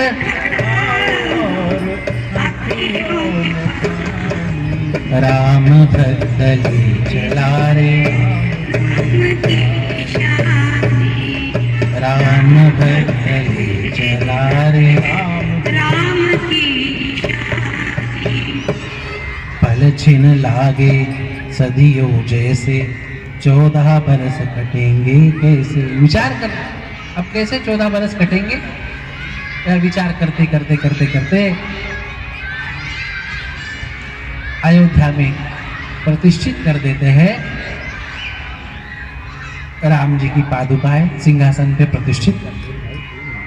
पहले वशिष्ठ जी से पूछते हैं कि महाराज आप जो है ये बताइए कि यह शास्त्र विहित है कि नहीं। इस प्रकार से सिंहासन पे पादुका बिठाना ये शास्त्र में ही आता है। धर्मनिष्ठ मनुष्य का क्या लक्षण है, इस बात को ध्यान में रखिए। कुछ भी करने से पहले अपन जो कर रहे हैं, करने जा रहे हैं, वो शास्त्र सम्मत है कि नहीं, इस बात की वो जांच पहले करता है और फिर उस काम को करता है। होता ऐसे। वशिष्ठ जी महाराज कहते हैं कि बेटा 2 प्रकार के विहित कर्म होते हैं, शास्त्र 2 प्रकार से निर्माण होते हैं, 2 प्रकार का आचरण होता है। एक तो ऐसा है शास्त्र में जो लिखा है वह आचरण किया जाता है, पर कुछ लोग ऐसे होते हैं जो जैसा आचरण करते हैं ना शास्त्र वैसे लिखे जाते हैं। भरत तुम उनमें से हो जिनका आचरण देख के शास्त्र लिखे जाएंगे, इसलिए तुम यह मन में चिंता ना करो, प्रतिष्ठित कर दो पादुकाओं की प्रतिष्ठा सिंहासन पे होती है। और भरत जी महाराज नंदीग्राम में व्रतस्थ होके नियमों में रह के स्वयं भी तपस्वी का जीवन व्यतीत करते। शत्रुघ्न जी महाराज को कहते हैं कि अयोध्या की सारी व्यवस्था आपको देखनी। राम जी को कह रखा था कि अब 14 साल मैं भी वन में रहूंगा, आपको आप इन देरी करेंगे तो मेरे भी प्राण मैं भी छोड़ दूंगा। अब एक और वन में राम जी की तपस्या चल रही है और दूसरी ओर नंदीग्राम में भरत जी महाराज की तपस्या चल रही है। एक एक पात्र रामायण का इतना आदर्श है। अब प्रभु रामचंद्र जी आगे बढ़ रहे हैं। अब चित्रकूट में उनका निवास है। अब चित्रकूट में भी निवास कुछ दिन यहीं पे, अब अधिकतर यहीं पे निवास करेंगे, ऐसा राम जी का निश्चय रहा। और राम जी ने लखनलाल जी को अब यहीं पे निवास करना है तो दीर्घकाल निवास करना है तो कुछ पक्का रहने के लिए होना चाहिए कि नहीं, तो कुटिया बना। अब कुटिया बनाते हैं तो लखनलाल जी सामग्री लाते हैं, फिर लकड़ियाँ हो या और कुछ घास फूस हो ऊपर डालने के लिए, अगर आप कुटिया में रहना है तो बांस हो इत्यादि, बांस हो, घास फूस हो, पत्ते हो, लकड़ियाँ हो इत्यादि, इसकी सुंदर कुटिया बनाते हैं। और वर्णन है कि राम जी उस झोपड़ी, वो झोपड़ी जो बनी है, कुटिया जो बनी है, उस झोपड़ी की भी वास्तु शांति करते हैं। क्या निष्ठा है! पता है कि यहाँ पे हमें हमेशा के लिए नहीं रहना, पता है कि हमें यहाँ पे कुछ दिनों के लिए निवास करना, पता है कि हमें यहाँ कोई जिंदगी तो गुजारनी नहीं है झोपड़ी, पर फिर भी वहाँ जो भी साधन सामग्री उपलब्ध हो, वहाँ पे जो भी ऋषि मुनि इत्यादि उपलब्ध है, अब जहाँ जाते हैं वहाँ ऋषि मुनि साधु संतों से मिलते ही, और उनसे विनती करके प्रभु रामचंद्र जी अपनी छोटी सी कुटिया की, अपनी छोटी सी झोपड़ी की भी वास्तु शांति करवाई। कितनी धर्मनिष्ठा, कितना आदर्श है! ये सब प्रभु रामचंद्र जी किस लिए करते हैं? लोक संग्रह में वापी संपश्यन कर तुम रहस यद्यदाचरति श्रेष्ठस्तत्तदेवेतरो जनः सयत् प्रमाणं कुरुते लोकस्तदनुवर्तते। हमें सिखाने के लिए प्रभु रामचंद्र ये सब कर रहे हैं, पर हम ऐसे हैं उल्टे घड़े पे पानी, कुछ नहीं सीख, उल्टा हम इस आसुरी वृत्ति, आसुरी विचारों के अधीन होके नास्तिक बन गए। विज्ञानवाद के नीचे, आधुनिकता के पीछे, वामपंथी विचारधारा के पीछे हम ऐसे नास्तिक बन गए। अरे प्रभु रामचंद्र जी झोपड़ी बनाते हैं, उसकी वास्तु शांति करते हैं। हमारे करोड़ों के बंगले हैं और उसकी वास्तु शांति ठीक से होती, उसका वास्तुकर्म ठीक से होता।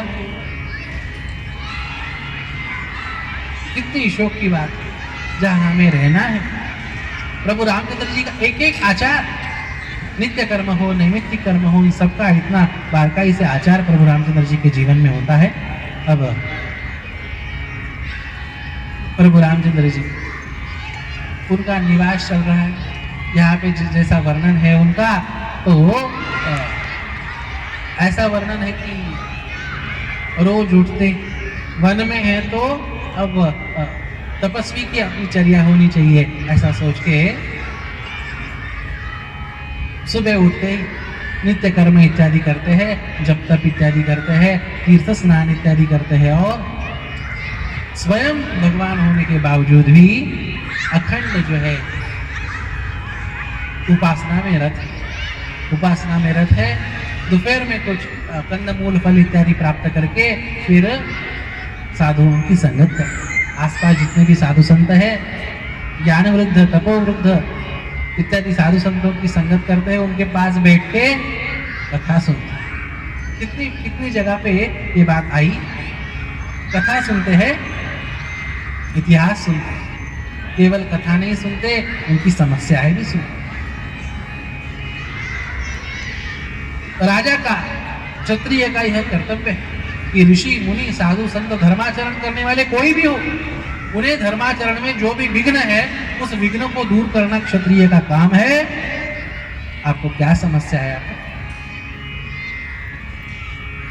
अब सारे के सारे साधु संत और तो कुछ समस्या बताते नहीं, पर यह जो रावण के हस्तक हर जगह फैले हुए, ये राक्षस हो, आसुर हो, यह ऋषि मुनि साधु संत इनकी तपस्या में, इनके यज्ञादियों में, इनके धर्माचरण में बार बार विघ्न डालते हैं, यह बात कहते हैं। और प्रभु रामचंद्र जी तब निश्चय कर लिया कि यह सारी पृथ्वी निशिचरहीन करेंगे, राक्षसों से विहीन करेंगे, और जहां भी जो भी राक्षस मिलता, जहां भी जो भी राक्षस उत्पात मचाता, प्रभु रामचंद्र उसे वही समाप्त कर दे। कई बार सीता माता ने भी शंका उठाई कि आप तपस्वी के रूप में आए हैं तो ये धनुष बाण किस लिए? पर सीता माता जी को कहा, मेरी तपस्या कर्तव्य रूप तपस्या है, और कर्तव्य रूप तपस्या में क्षत्रियों का यह शस्त्र धारण यह कर्तव्य है, इसका त्याग मैं नहीं कर सकता। और इसलिए अच्छा बिचारे यह ऋषि मुनि साधु संत यह राक्षस उनको समाप्त कर रहे हैं। एक जगह पे सीता माता जब ऐसा कह रही थी, एक जगह पे एक जो है टीला दिखाया प्रभु रामचंद्र जी। सीता माता जी ने पूछा ये किस चीज का टीला है? प्रभु रामचंद्र जी ने बताया, राक्षसों ने साधु संतों को समाप्त करके उनके हड्डियों का एक टीला।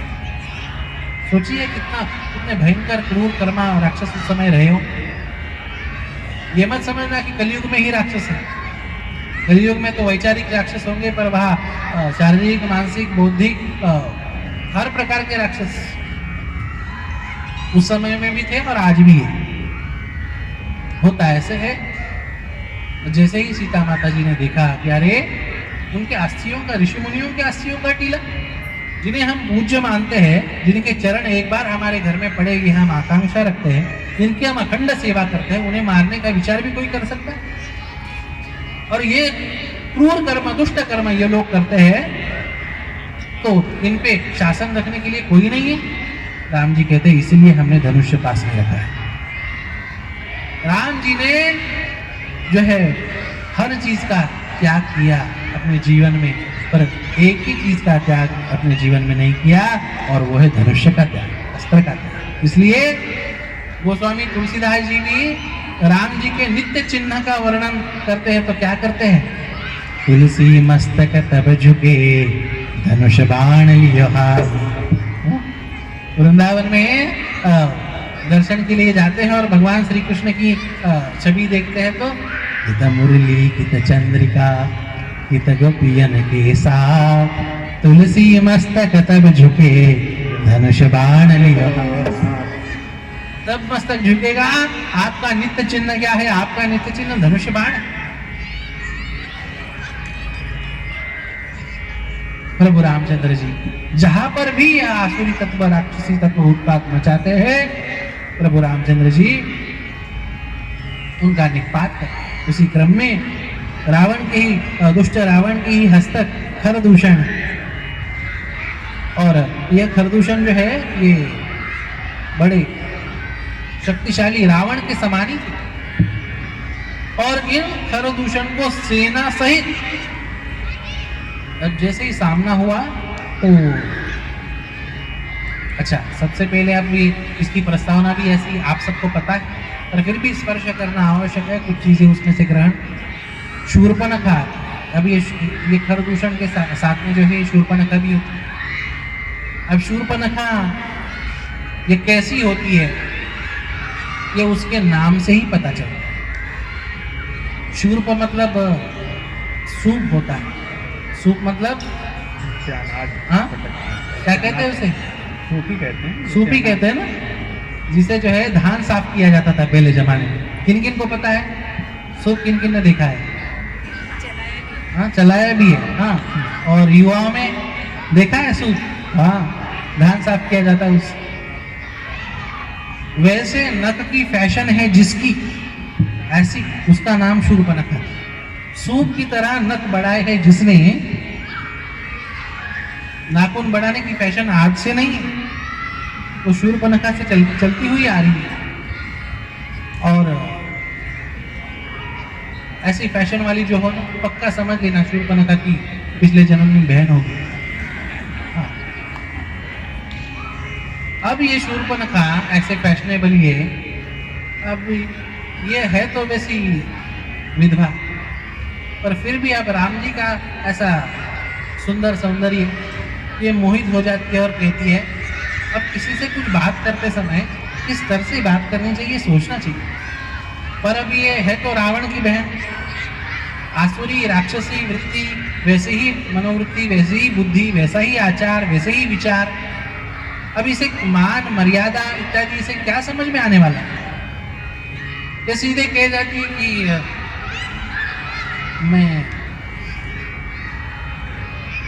मुझे आपसे विवाह करना है, और कहती कि मैं कुंवारी हूं। उम्र छिपाने की बीमारी तब से है, आज से नहीं, और अपना पूर्व इतिहास छुपाने की बीमारी तब से। अब जबकि इसका पति मर चुका है, ये कहती कि मैं कुंवारी हूँ। तब रामचंद्र जी कहते हैं कि देखो मेरी तो पत्नी ये सामने दिख रही है ना तुम, मेरी तो पत्नी मेरे साथ में है, पर ये जो लक्ष्मण है ना ये कुंवारा।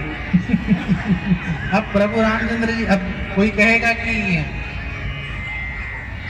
लखन जी कुंवारे नहीं, फिर भी प्रभु रामचंद्र जी उन्हें कुंवारे कह रहे हैं। रामचंद्र जी शूर्पणखा की डेफिनेशन के हिसाब से लखन जी को कुंवारा कह रहे हैं। ये विधवा होके जब स्वयं को कुंवारी कह रही है, तब ये भी सिंगल है तो ये भी कुंवारा है, समझ उसके हिसाब से, धर्मशास्त्र के हिसाब से भले ही ना हो। अब लखन जी से वो जो है उन्हें रिझाने का प्रयास करते हैं। अब जिसमें तत्वनिष्ठा है ही नहीं, एक निष्ठा है ही नहीं, ये भी चलेगा वो भी चलेगा, तो ऐसी जो है वृत्ति जिसमें है, ऐसी कोई पतिव्रता होती है, ऐसी कोई आदर्श नारी होती है? लखन लाल जी के साथ में जो है उल्टा सीधा ये करती। लखन लाल जी कहते कि भाई नहीं, तुम तो उनसे ये करो, मैं तो उनका सेवक हूँ। यदि तुम मुझे स्वीकार करोगे तो होगा क्या, मैं इनका सेवक हूँ तो तुम्हें भी इनकी सेवा करनी पड़ेगी, और तुम यदि इनसे करोगी तो जो है तुम रानी की तरह रहो। अब लखन लाल जी इधर से उधर, उधर से इधर ये करते हैं। अब ये सोचती है कि भाई ये सीता होने के कारण ही जो है ये मेरा अंगीकार नहीं कर रहे, सीता माता के ही आक्रमण करती है, और जैसे ही आक्रमण करती है लखन लाल जी नाक कान काट देते, दूर भगा देते। याद रखना, पहले उत्पात, पहला आक्रमण इस शूर्पणखा ने किया, इस राक्षसी। कुछ वामपंथी लोग तो रामचरित्र पे शंका उठाते हुए कहते हैं कि रावण ने कौन सा बुरा काम किया। शूर्पणखा के बहन के नाक कान लखन लाल जी ने काटे, इसलिए जो है सीता मैया जी का अपहरण कर लिया, बहन के अपमान का बदला लेने के लिए। अरे पहला उत्पात इस बहन ने किया, राक्षसी नहीं किया। और होता ऐसा, वो खरदूषण के पास जाती है, वहां उलाना है। देख, तुम्हारे जैसे राक्षस होते हुए एक मनुष्य इस प्रकार से अपनी राक्षस जाति का अपमान कैसे कर सकता है? अब वो सेना के सहित खरदूषण आते हैं, अकेले प्रभु रामचंद्र जी उस खरदूषण को समाप्त करते हैं। दुष्ट मर्दक भगवान की जय। दुष्टों का मर्दन करने वाले भगवान समाप्त कर देते हैं उन खरदूषण को। अब शूर्पणखा रावण तक जाती है। अब रावण तक जाती है, और अब रावण जो है रावण को फुसला देती है। अरे तुम्हारे, अब रावण कामी है, तुम्हारे पास में कई सुंदर स्त्रियां हैं, पर पूरे विश्व में सबसे सुंदर स्त्री हो। अब ये रावण की कमी जानती है। अच्छा, ये शूर्पणखा के पति को रावण नहीं मारा था, ये रावण के वजह से ही विधवा हुई। और होता ऐसे कि अब रावण भी जो है फिर विचार करता है कि अब इतनी सुंदर है तो चलो हरण कर लिया जाए। प्रसंग आप सबको पता है, साधु का वेश धारण करके आता है, और जैसे ही आता है भिक्षा मांगने लगा। अब अतिथि देवो भव, ये तो हमारी संस्कृति है ही। तुलसीदास जी महाराज अपने रामचरितमानस के अनुसार विशेष लीला वर्णन करते हैं, जिसका प्रमाण अग्नि पुराण इत्यादि पुराणों में भी प्राप्त है। अब प्रभु रामचंद्र जी सोचते हैं कि कुछ विशेष लीला करनी है, तो क्या लीला करे, कैसे लीला करे? सीता जी का जो मूल स्वरूप है तो अग्नि में प्रतिष्ठित कर देते हैं, और सीता माता की छाया वह सीता रूप में प्रभु रामचंद्र जी के पास में होती है। यह मारीच इसे हिरण के रूप धारण करने के लिए रावण मजबूर करता है। वो आता है, प्रभु रामचंद्र जी को दूर लेके जाता है सीता मैया जी से, उनके आवाज में आवाज देता है जब उसे कांड लगता है। लखन लाल जी को भी मजबूर करती है सीता माता जी की छाया की, दूर जाओ जाओ, प्रभु रामचंद्र जी संकट में है। लखन लाल जी भी आते हैं, लक्ष्मण रेखा इत्यादि का भी वर्णन अन्यत्र प्राप्त होता है, वह खींचते हैं, पर रावण मजबूर करता है भावनिक करके सीता माता को लक्ष्मण रेखा से बाहर आने के लिए।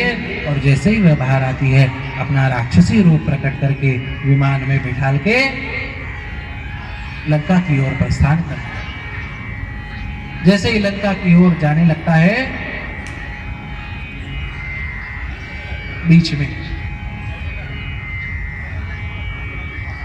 सीता माता को छुड़ाने के लिए जो है, अब कई लोग देखते हैं, अब देखते हैं तो जो है उसमें दशरथ महाराज जी के ही मित्र गिद्ध रूप, कौन, रामायण का है, अभ्यास है, संस्कार। अब ये पुराने लोगों को ही पता है, अब पीछे, अब जो नए बैठे हैं वो तो नाम भी नहीं पता। जटायु जी गिद्ध रूप में थे, पर दशरथ जी महाराज के मित्र थे। और दशरथ जी महाराज के मित्र थे तो दशरथ जी महाराज के मित्र थे तो उन्होंने देखा कि ये रावण लेके जा रहा है, पता है कि रावण महाबली है, फिर भी उसके साथ युद्ध करते हैं, उसके साथ प्रतिकार करते हैं। एक स्त्री का अपहरण हो रहा है, एक स्त्री पे अत्याचार हो रहा है, और उसका प्रतिकार करना ही चाहिए, भले ही सफलता मिले या असफलता मिले, पर उसके लिए प्रतिकार करना चाहिए।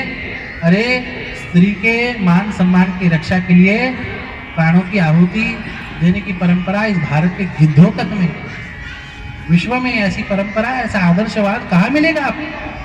मनुष्य में हो इसकी क्या बात, स्त्री दाक्षिण्य इस देश के पशु पंछियों में भी ये रहा। रावण लेके जाता है, प्रभु रामचंद्र जी आते हैं, ढूंढती है, सीता माता नहीं मिलती। आगे चलते हैं, एक एक आदर्श है उनका जीवन। अब राम जी के जगह पर कोई दूसरा होता तो क्या करो?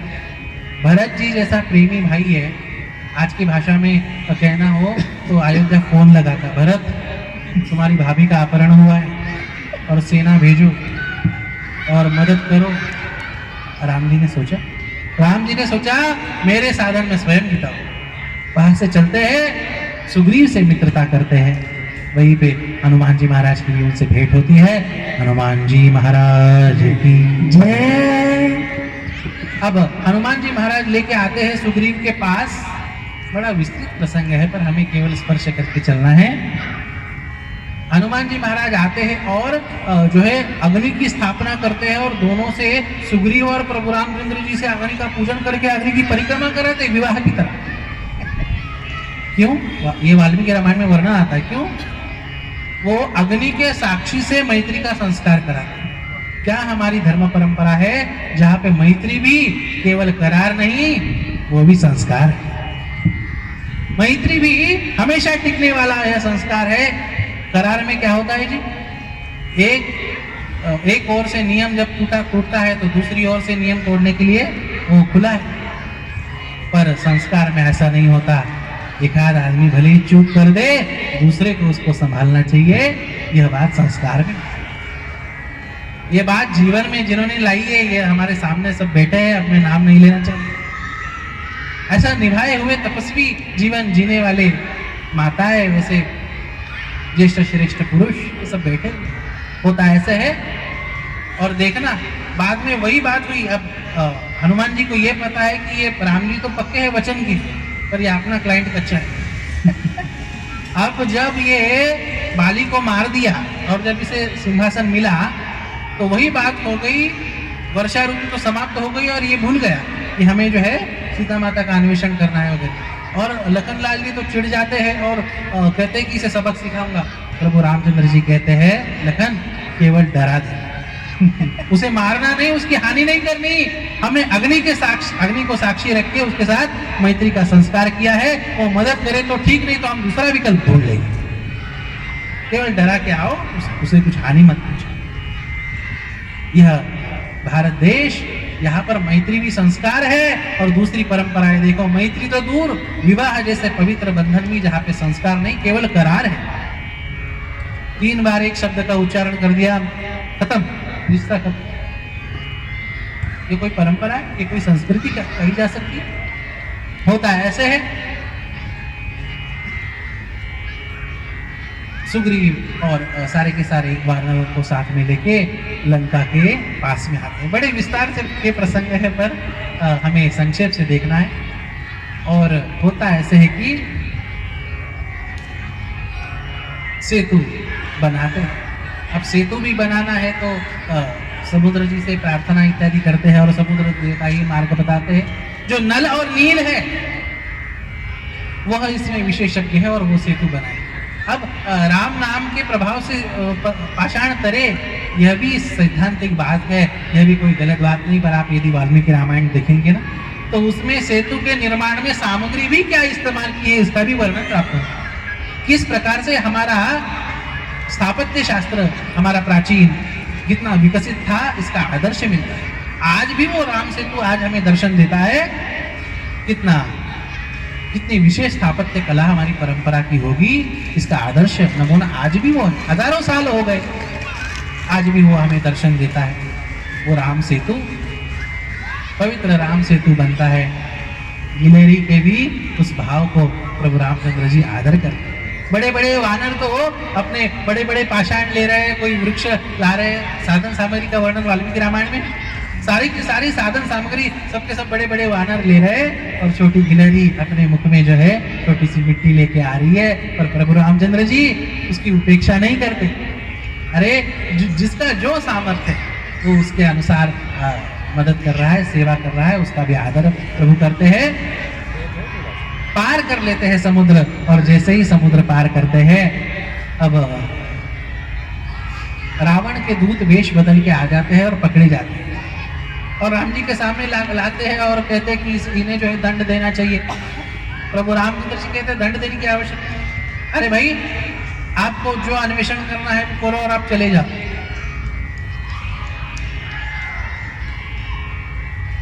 प्रभु रामचंद्र जी का एक सुंदर वाक्य है, अरे सुग्रीव, ठगना पाप है, ठगे जाना पाप नहीं। भले आए होंगे वेश बदल के, कीजिए, कोई बात नहीं। लंका में मंत्रणा होती है, चर्चा होती है, क्या किया जाए। विभीषण विरोध करते हैं और कहते हैं कि भैया आपने गलत किया है, सीता माता को लौटा देना चाहिए। लात मार के अपमान करके विभीषण को निकाल देते हैं। विभीषण प्रभु रामचंद्र जी के शरण में, प्रभु रामचंद्र जी के शरण में आते हैं और प्रभु रामचंद्र जी सीधे तिलक कर देते हैं उनका रास्ते। लंका का अगला राजा विभीषण सब सोच में पड़ जाते हैं, अरे भाई इन्हें लेना चाहिए कि नहीं अपने गुट में, यही बात जो है अनिश्चित है और आपने तो सीधा राज तिलक कर दिया। केवल हनुमान जी से पूछा क्या कर, सबसे पूछा, सबसे चर्चा की, पर राय केवल हनुमान जी के अमल में लाई, क्योंकि हनुमान जी ने वहां जाके पहले देखा। यह सात्विक वैष्णव का घर है, घर के बाहर तुलसी है, वैष्णव आचार का वहां पे उनके घर पे चिन्ह है। ये सात्विक वैष्णव है और इसे स्वीकार करना चाहिए हनुमान जी महाराज का।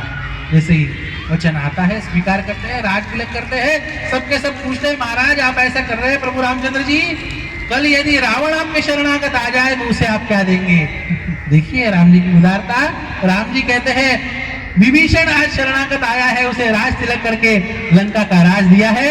यदि कल रावण भी यदि शरणागत आएगा ना, तो भरत होकर के उसे अयोध्या का राज दूंगा। पर एक बार जो शरणागत आया उसका त्याग कभी जीवन में नहीं हो सकता। क्या सुंदर वचन है भगवान। सन्मुख होई जीव जब मामही, जन्म कोटि अग नाश तब। एक बार जो मुझसे सम्मुख हो जाता है। वाल्मीकि रामायण का श्लोक है, सकृदेव प्रपन्नाय तवास्मीति च याचते, अभयम सर्वभूतेभ्यो ददामि तद्व्रतम मम। यह मेरा व्रत है, जो भी शरणागत आएगा उसे मैं आश्रय दूंगा।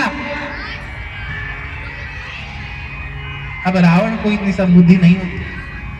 अब आगे युद्ध अब शुरू ही हो जाने वाला है, फिर भी बारंबार रावण को अवसर देते हैं अंगद इत्यादि को भेज के।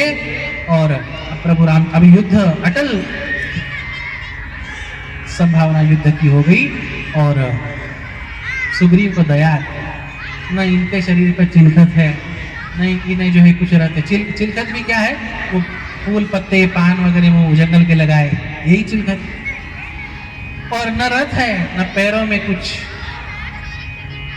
पादुकाएं इत्यादि है। और ऐसी स्थिति में जो है प्रभु रामचंद्र जी युद्ध करने के लिए खड़े हैं। कहते हैं महाराज आपके पास न चिलखत है, न रथ है, न पैर में कुछ है, न कवच है।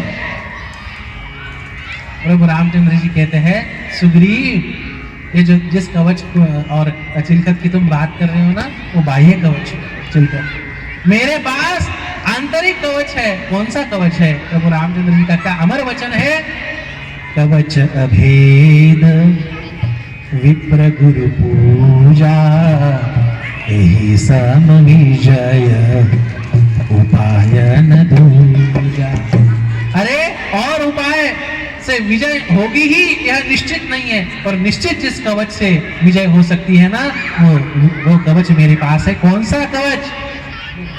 साधु संत गुरु सेवा, इनका कवच मेरे पास है। और वो ऐसा अभेद्य कवच है कि वो विजय दिला के रहता है। याद रखना, सारी साधन सामग्री होकर भी आपको विजय श्री मिलेगी इसकी संभावना नहीं।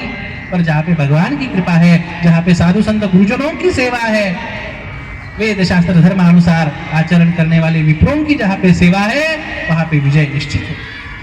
यही सिद्धांत गीता जी के अंतिम श्लोक में, यत्र योगेश्वर कृष्ण यत्र पार्थो धनुर्धरः तत्र श्रीर विजयो भूतिर् ध्रुवानीतिर्मतिर्न। हमारे ज्ञानेश्वर महाराज जी ने इसे एक श्लोक की गीता कहा है, सारे के सारे गीता का सार इस एक श्लोक को कहा है। जबकि ये श्लोक भगवान के मुख का नहीं, ये संजय के मुख का, और इसे गीता का सार कहा है। इसके विस्तार में जो आचार्यों ने भाष्य लिखे, जो संतों ने, आचार्यों ने, विद्वानों ने जो टीका लिखी ना, उसमें यही बात है जो राम जी वहां पे कहते हैं। और हमारे विद्वान टीकाकार आचार्यगण इस श्लोक पे जो व्याख्या, युद्ध घमासान शुरू होता है, धर्म और अधर्म का वह युद्ध। प्रभु रामचंद्र जी उस युद्ध में विजय श्री प्राप्त करते हैं। प्रभु रामचंद्र भगवान की जय। रावण का अंत समय होता है। रावण जो है अंतिम घटिका आपने गिन रहा है, लक्ष्मण जी को भेजते हैं और कहते हैं रावण जो है ना बड़ा विद्वान है, धर्मशास्त्र का बड़ा विद्वान है, राजनीति का बड़ा विद्वान है, उससे कुछ सीख लो। जिस प्रकार से महाभारत में वर्णन है, भीष्म पितामह जब शरशैया पे थे तो उनके साथ सारा ज्ञान नष्ट न हो जाए, इसलिए भगवान श्री कृष्ण पांडवों को लेकर स्वयं जाते हैं। यहाँ पे लखनलाल जी को भेजते हैं प्रभु रामचंद्र जी, उनसे भी ज्ञान ग्रहण करते हैं। ज्ञान प्रदान करके, अरे शत्रु से भी गुण ग्राहकता ये विश्व की किसी संस्कृति में है? केवल अपनी भारतीय संस्कृती। मला सांगताना 8:30 सांगितलं होतं, त्याच्यामुळे थोडासा गोळ झालाय। वो ऐसे रामचंद्र जी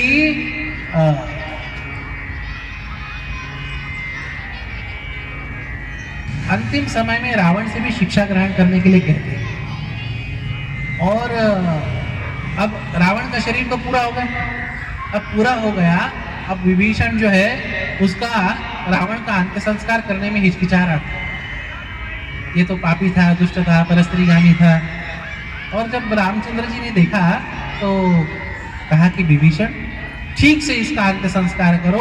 अंत्य संस्कार यदि अच्छा होता है तो अगली गति जीव की ठीक होती है। और जब उपेक्षा देखी विभीषण को, जो आस्था उस रावण के प्रति नहीं रही है देखी, तो प्रभु रामचंद्र जी कहते हैं विभीषण वैर केवल मरण तक हो। एक बार कोई चला गया, फिर उसके कल्याण की ही इच्छा मनुष्य ने रखनी चाहिए। और यदि तुम अच्छे से संस्कार नहीं करोगे तो मैं लक्ष्मण को भेज के इसके अच्छे से जो है इसके अंतिम संस्कार कराऊंगा, पर उसका अंत्यविधि, उसका अंत्यकर्म अच्छे से होना चाहिए। मरणांतानि वैराणि, आदर्श सिद्धांत देते। फिर सब होने के बाद अब विभीषण कहते हैं कि सोने की लंका है, आप यही सेटल हो जाओ।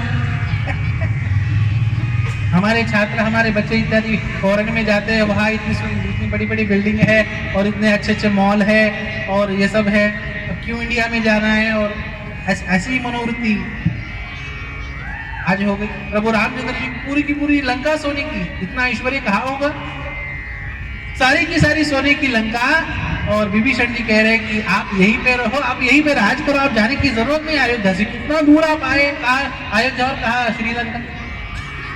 और प्रभु रामचंद्र जी कहते हैं कितना बड़ा आदर्श हम सबके सामने रखते हैं, युवाओं के सामने रखते हैं। याद रखना, कर्तव्य कर्म करने के लिए चाहे जितना दूर जाना पड़े, पर अपनी मातृभाषा से प्रेम, अपनी मातृभूमि से प्रेम, अपने माता पिताजी के स्थान से प्रेम, यह कभी अबाधित नहीं होना चाहिए, कभी ये बाधित नहीं होना चाहिए, अबाधित रहना चाहिए। यह आदर्श प्रभु रामचंद्र जी हमारे सामने प्रस्तुत करते हैं। और विभीषण को कहते हैं, विभीषण अरे सोने की लंका की क्या बात, स्वर्ग का राज्य होना तो भी मुझे वो अयोध्या से प्यारा नहीं, वो मुझे मेरी कौशल्या माता से प्यारा नहीं। मेरे पिताजी तो नहीं रहे, पर मेरी माताजी तो है ना, मेरी अन्य अन्य माताएं है ना, वो मेरी मातृभूमि है ना। अपि स्वर्णमयी लंका न मे लक्ष्मण रोचते, जननी जन्मभूमिश्च स्वर्गादपि गरीयसी। इस पृथ्वी के किसी प्रांत का राज्य की क्या बात, सारे के सारे स्वर्ग का राज्य भी प्राप्त हो, मातृभूमि से मुझे बढ़कर नहीं। याद रखना, विदेशों में अपना करियर करने के लिए जाने वाले छात्रों, आप करियर करें, आप वहाँ पैसा कमाएं, आप योगदान दें, पर अपने राष्ट्र के प्रति अपनी जो सेवा की जो भावना होती है उसका कभी विस्मरण ना हो। कुछ ना कुछ सेवा हमें हमारी मातृभूमि की करनी है। याद रखना, हमारा जन्म जिस मातृभूमि में होता है ऐसे ही नहीं होता, हमारे पूर्व कर्म ऐसे है, नियति की ऐसी इच्छा है, प्रकृति की ऐसी इच्छा है कि जिस मातृभूमि में हम जन्मे वहां कुछ ना कुछ हमारे ओर से सेवा हो, इसलिए हमारा जन्म वहां पे हुआ।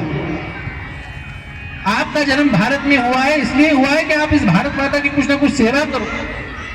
भले ही आपको किसी निमित्त विदेश में जाना पड़े, फिर भी हमारा प्रेम, हमारी आस्था, हमारी सेवा निष्ठा इस भारत भूमि के साथ जुड़ी रहे, अपनी मातृभूमि के साथ, अपने प्रांतों के साथ जुड़ी, हमारे माता पिता, हमारे पूर्वजों के साथ जुड़ी रहे। अरे माँ बाप आपको इसलिए सिखा रहे हैं कि आप बुढ़ापे में उन्हें छोड़ के विदेश चले जाओ। पैसों से क्या करना है? आप कितने ही अच्छे नौकर चाकर लगा के रखो, वो क्या अपनत्व के भावना से सेवा करेंगे क्या? बताइए आप उन्हें हजारों नहीं लाखों की तनख्वाह दो। जो वृद्धाश्रम में जो नौकर चाकर सेवा करते हैं, या और भी जो नौकर चाकर हम सेवा के लिए लगाते हैं, हमारे माता पिताजी, दादा दादी जी इत्यादियों के, वो क्या अपनत्व के भाव से सेवा कर सकते? और इसलिए पढ़ाया लिखाया था क्या कि आप बुढ़ापे में जो उनका साथ छोड़ के जो है उन्हें छोड़ दो? याद रखना, उनकी सेवा उनके लिए नहीं, आपके आने वाली पीढ़ियों के कल्याण के लिए और आपके लिए भी आवश्यक है। जहाँ पे माता पिताजी की सेवा नहीं है, जहाँ पे अपने वृद्ध पूर्वजों की सेवा नहीं होती, बिना कारण अगले पीढ़ियों में कुछ ना कुछ समस्याएं आने लगती हैं। और इसलिए बहुत आवश्यक है राम जी का यह आदर्श हम जीवन। राम जी सीधे चलते हैं अयोध्या की ओर। अब अयोध्या की ओर चल रहे हैं तो क्या विभीषण ये सब कह रहा है, अच्छा लक्ष्मण जी को भी लगा कि यही सेटल हो जाना चाहिए। वो श्लोक में क्या कहा है, अपि स्वर्णमयी लंका न मे लक्ष्मण रोचते। विभीषण आग्रह कर रहा है और लक्ष्मण जी भी कह रहे हैं भैया, तो लक्ष्मण जी को सीधे कह देते कि भाई नहीं, अयोध्या जाओ। आप कुछ देना चाहते हो विभीषण जी, तो इतना ही करो कि शीघ्रगामी आपके पुष्पक विमान से मुझे अयोध्या पहुंचा दो। सबसे पहले नंदीग्राम अच्छा पास में जब आने लगता है तो हनुमान जी को अर्जेंट भेजते हैं। भरत ने कहा है एक दिन भी देरी होगी तो यह शरीर जीवित नहीं रहेगा। सबसे पहले हनुमान जी को भेजते हैं भरत जी के पास। वो भरत कुंड का स्थान आज भी अयोध्या जी के पास में है। इस सारी की सारी राम कथा में, रामायण में सर्वोच्च सेवा यदि किसने की तो वो हनुमान जी महाराज की, जिनका चरित्र हम थोड़ा भी नहीं देख पाए। रामायण का एक एक चरित्र ऐसा आदर्श है, एक एक पात्र ऐसा आदर्श है, पर फिर भी हम अधिक से अधिक केवल राम जी के आदर्शों के हम चिंतन उसका कर रहे हैं। सबसे पहले नंदीग्राम में जाते हैं, भरत जी से मिलते हैं, आलिंगन देते हैं कौन भरत है और कौन राम है पहचान में नहीं आ रहा। दोनों का वेश तपस्वी है। अयोध्या जी में आते हैं, अयोध्या जी में आते हैं और सबसे पहले कैकेयी माता को प्रणाम करते हैं, सारी माताओं को इत्यादियों को प्रणाम करते हैं और गुरुजन इत्यादि सबके साथ में, गुरुजन इत्यादि सबके आज्ञा से, अच्छा वो जो संवाद हुआ था, शास्त्रार्थ हुआ था, वाद विवाद हुआ था, उसमें ये निश्चित हुआ था, प्रभु रामचंद्र जी ने ये शास्त्र का निर्णय ऐसा दिया था कि मैं तो 14 साल तक उस राज्य गद्दी को स्वीकार नहीं कर सकता। अच्छा 14 साल के बाद भी यदि तुम्हारी बुद्धि यह स्थिर रही और यदि तुम्हें लगता है तो आप भेंट के रूप में अयोध्या का राज्य मुझे दे सकते हैं, ऐसा भरत जी को कहा। और उस समय यदि तुम्हारी मनोवृत्ति नहीं रही तो कोई बात नहीं, फिर तो मैं कहीं पे भी चला जाता। उसके बाद यदि तुम्हें लगता है 14 साल के बाद तो भेंट के रूप में तुम दे सकते हैं। तो अब भरत जी महाराज का भी जीवन आदर्श है, सभी का जीवन आदर्श है, होता ऐसा है। सबके आज्ञा से प्रभु रामचंद्र जी का राज्याभिषेक होता है और प्रभु रामचंद्र जी का राज्याभिषेक ये कोई सामान्य राज्याभिषेक नहीं, ये संपूर्ण पृथ्वी पर, संपूर्ण पृथ्वी का कल्याण करने वाला मूर्तिमान धर्म का अभिषेक है। और तब सारे के सारे देवता इत्यादि जय जयकार करते हैं, उस उत्सव को मनाते हैं। राजाधिराज प्रभु रामचंद्र भगवान की जय। वो तो हुआ था त्रेता युग, पर आज इस कलयुग में इसी वर्ष में इतने सैकड़ों सालों बाद प्रभु रामचंद्र जी की प्रतिष्ठा अयोध्या में हुई है। और हम भाग्यशाली हैं कि उन्हीं रामचंद्र जी के चैत्र नवरात्रि में और उसी वर्ष में, यदि ये पिछले साल भी हो जाता ये आयोजन तो इतना आपका भाग्य नहीं हो। यदि ये अगले साल भी हो जाता तो इतना भाग्य नहीं हो। जिस वर्ष में प्रभु रामचंद्र जी की प्रतिष्ठा हुई उस वर्ष से हमारे सोसाइटी में हर साल प्रभु रामचंद्र जी के इस नवरात्र में सत्संग का आरंभ हुआ है। तो कितनी बड़ी बात, सबको याद रहेगा। प्रारंभ कब से हुआ? प्रारंभ तब से हुआ जिस साल से प्रभु रामचंद्र जी की प्रतिष्ठा। ऐसा है, राम जी का अभिषेक होता है और झाले राम राज्य। अमाकायों ने, संतों ने जैसा वर्णन किया है, सारे के सारे सज्जन साधु संत ये निर्भय होकर जीवन जीते हैं। राम राज्य याद रखना, ये धर्म का राज्य है, नीति का राज्य है, मानवीय मूल्यों का, जीवन मूल्यों का राज्य है, उसी का नाम राम राज्य। सारे के सारे आदर्श जीवन मूल्य यदि कहीं किसी में है तो वो राम राज्य में हमें प्राप्त होते हैं। ऐसा राम राज्य, उसकी प्रतिष्ठापना हुई, याद रखना। राम जी का हम इतिहास, अब आपको भी पता होगा, आप भी बाद में घर पे जाके चर्चा करेंगे, पंडित जी ने तो ये प्रसंग छोड़ दिया, वो छोड़ दिया, पर 3 दिन में बताए तो क्या पता, उसमें भी विलंब होता है समय का इत्यादि। फिर भी जो भी जैसा समय के अनुसार संभव है वैसे आपने देखा। याद रखना, हम रामायण सुनते हैं तो केवल इसलिए नहीं सुनते कि हजारों साल पहले रामचंद्र जी का क्या इतिहास हुआ। रामचंद्र जी केवल ऐतिहासिक पुरुष नहीं, वो तो है ही। कुछ समाज में, कुछ परंपराओं में केवल उन्हें महापुरुष मानते, वो केवल महापुरुष नहीं, वो केवल ऐतिहासिक पुरुष नहीं, वो तो वो है ही साक्षात भगवान के अवतार है। आज भी वो जो उनका स्मरण करता है, आज भी जो भी उनकी उपासना करता है, आज भी हम श्रद्धा रखते हैं ना, तो राम जी बल देते हैं। याद रखना, और ये कभी सोचना नहीं कि वो तो भगवान के अवतार थे इसलिए उन्हें वो धर्माचरण संभवता नहीं। हम भी राम जी का स्मरण करें ना तो वो धर्माचरण की शक्ति हमें भी प्राप्त होती है। और आज के इस कलिकाल में भी हम धर्म प्रवण जीवन जी सकते हैं। उस धर्मनिष्ठा से, प्रभु रामचंद्र जी की कृपा से आप सबके जीवन में, आप सबके घरों में सुख, शांति, ऐश्वर्य, धर्मनिष्ठा, अपने कुल देवता की कृपा, स्थान देवता की कृपा, इन सब की जो है, सारे देवताओं की, सारे पूर्वजों की, सारे साधु संत आचार्य पितरों की कृपा आपको प्राप्त हो। आपका जीवन सुख शांति से भरा रहे। इन्हीं शब्दों के साथ यह इस सत्र का विराम होता है। प्रभु रामचंद्र भगवान की जय। श्री हनुमान जी महाराज की जय। सद्गुरुदेव भगवान की जय। संकीर्तन करते हुए अगले कार्यक्रम की ओर बढ़ेंगे। श्री अंत में आरती होने के बाद श्री राम जय राम।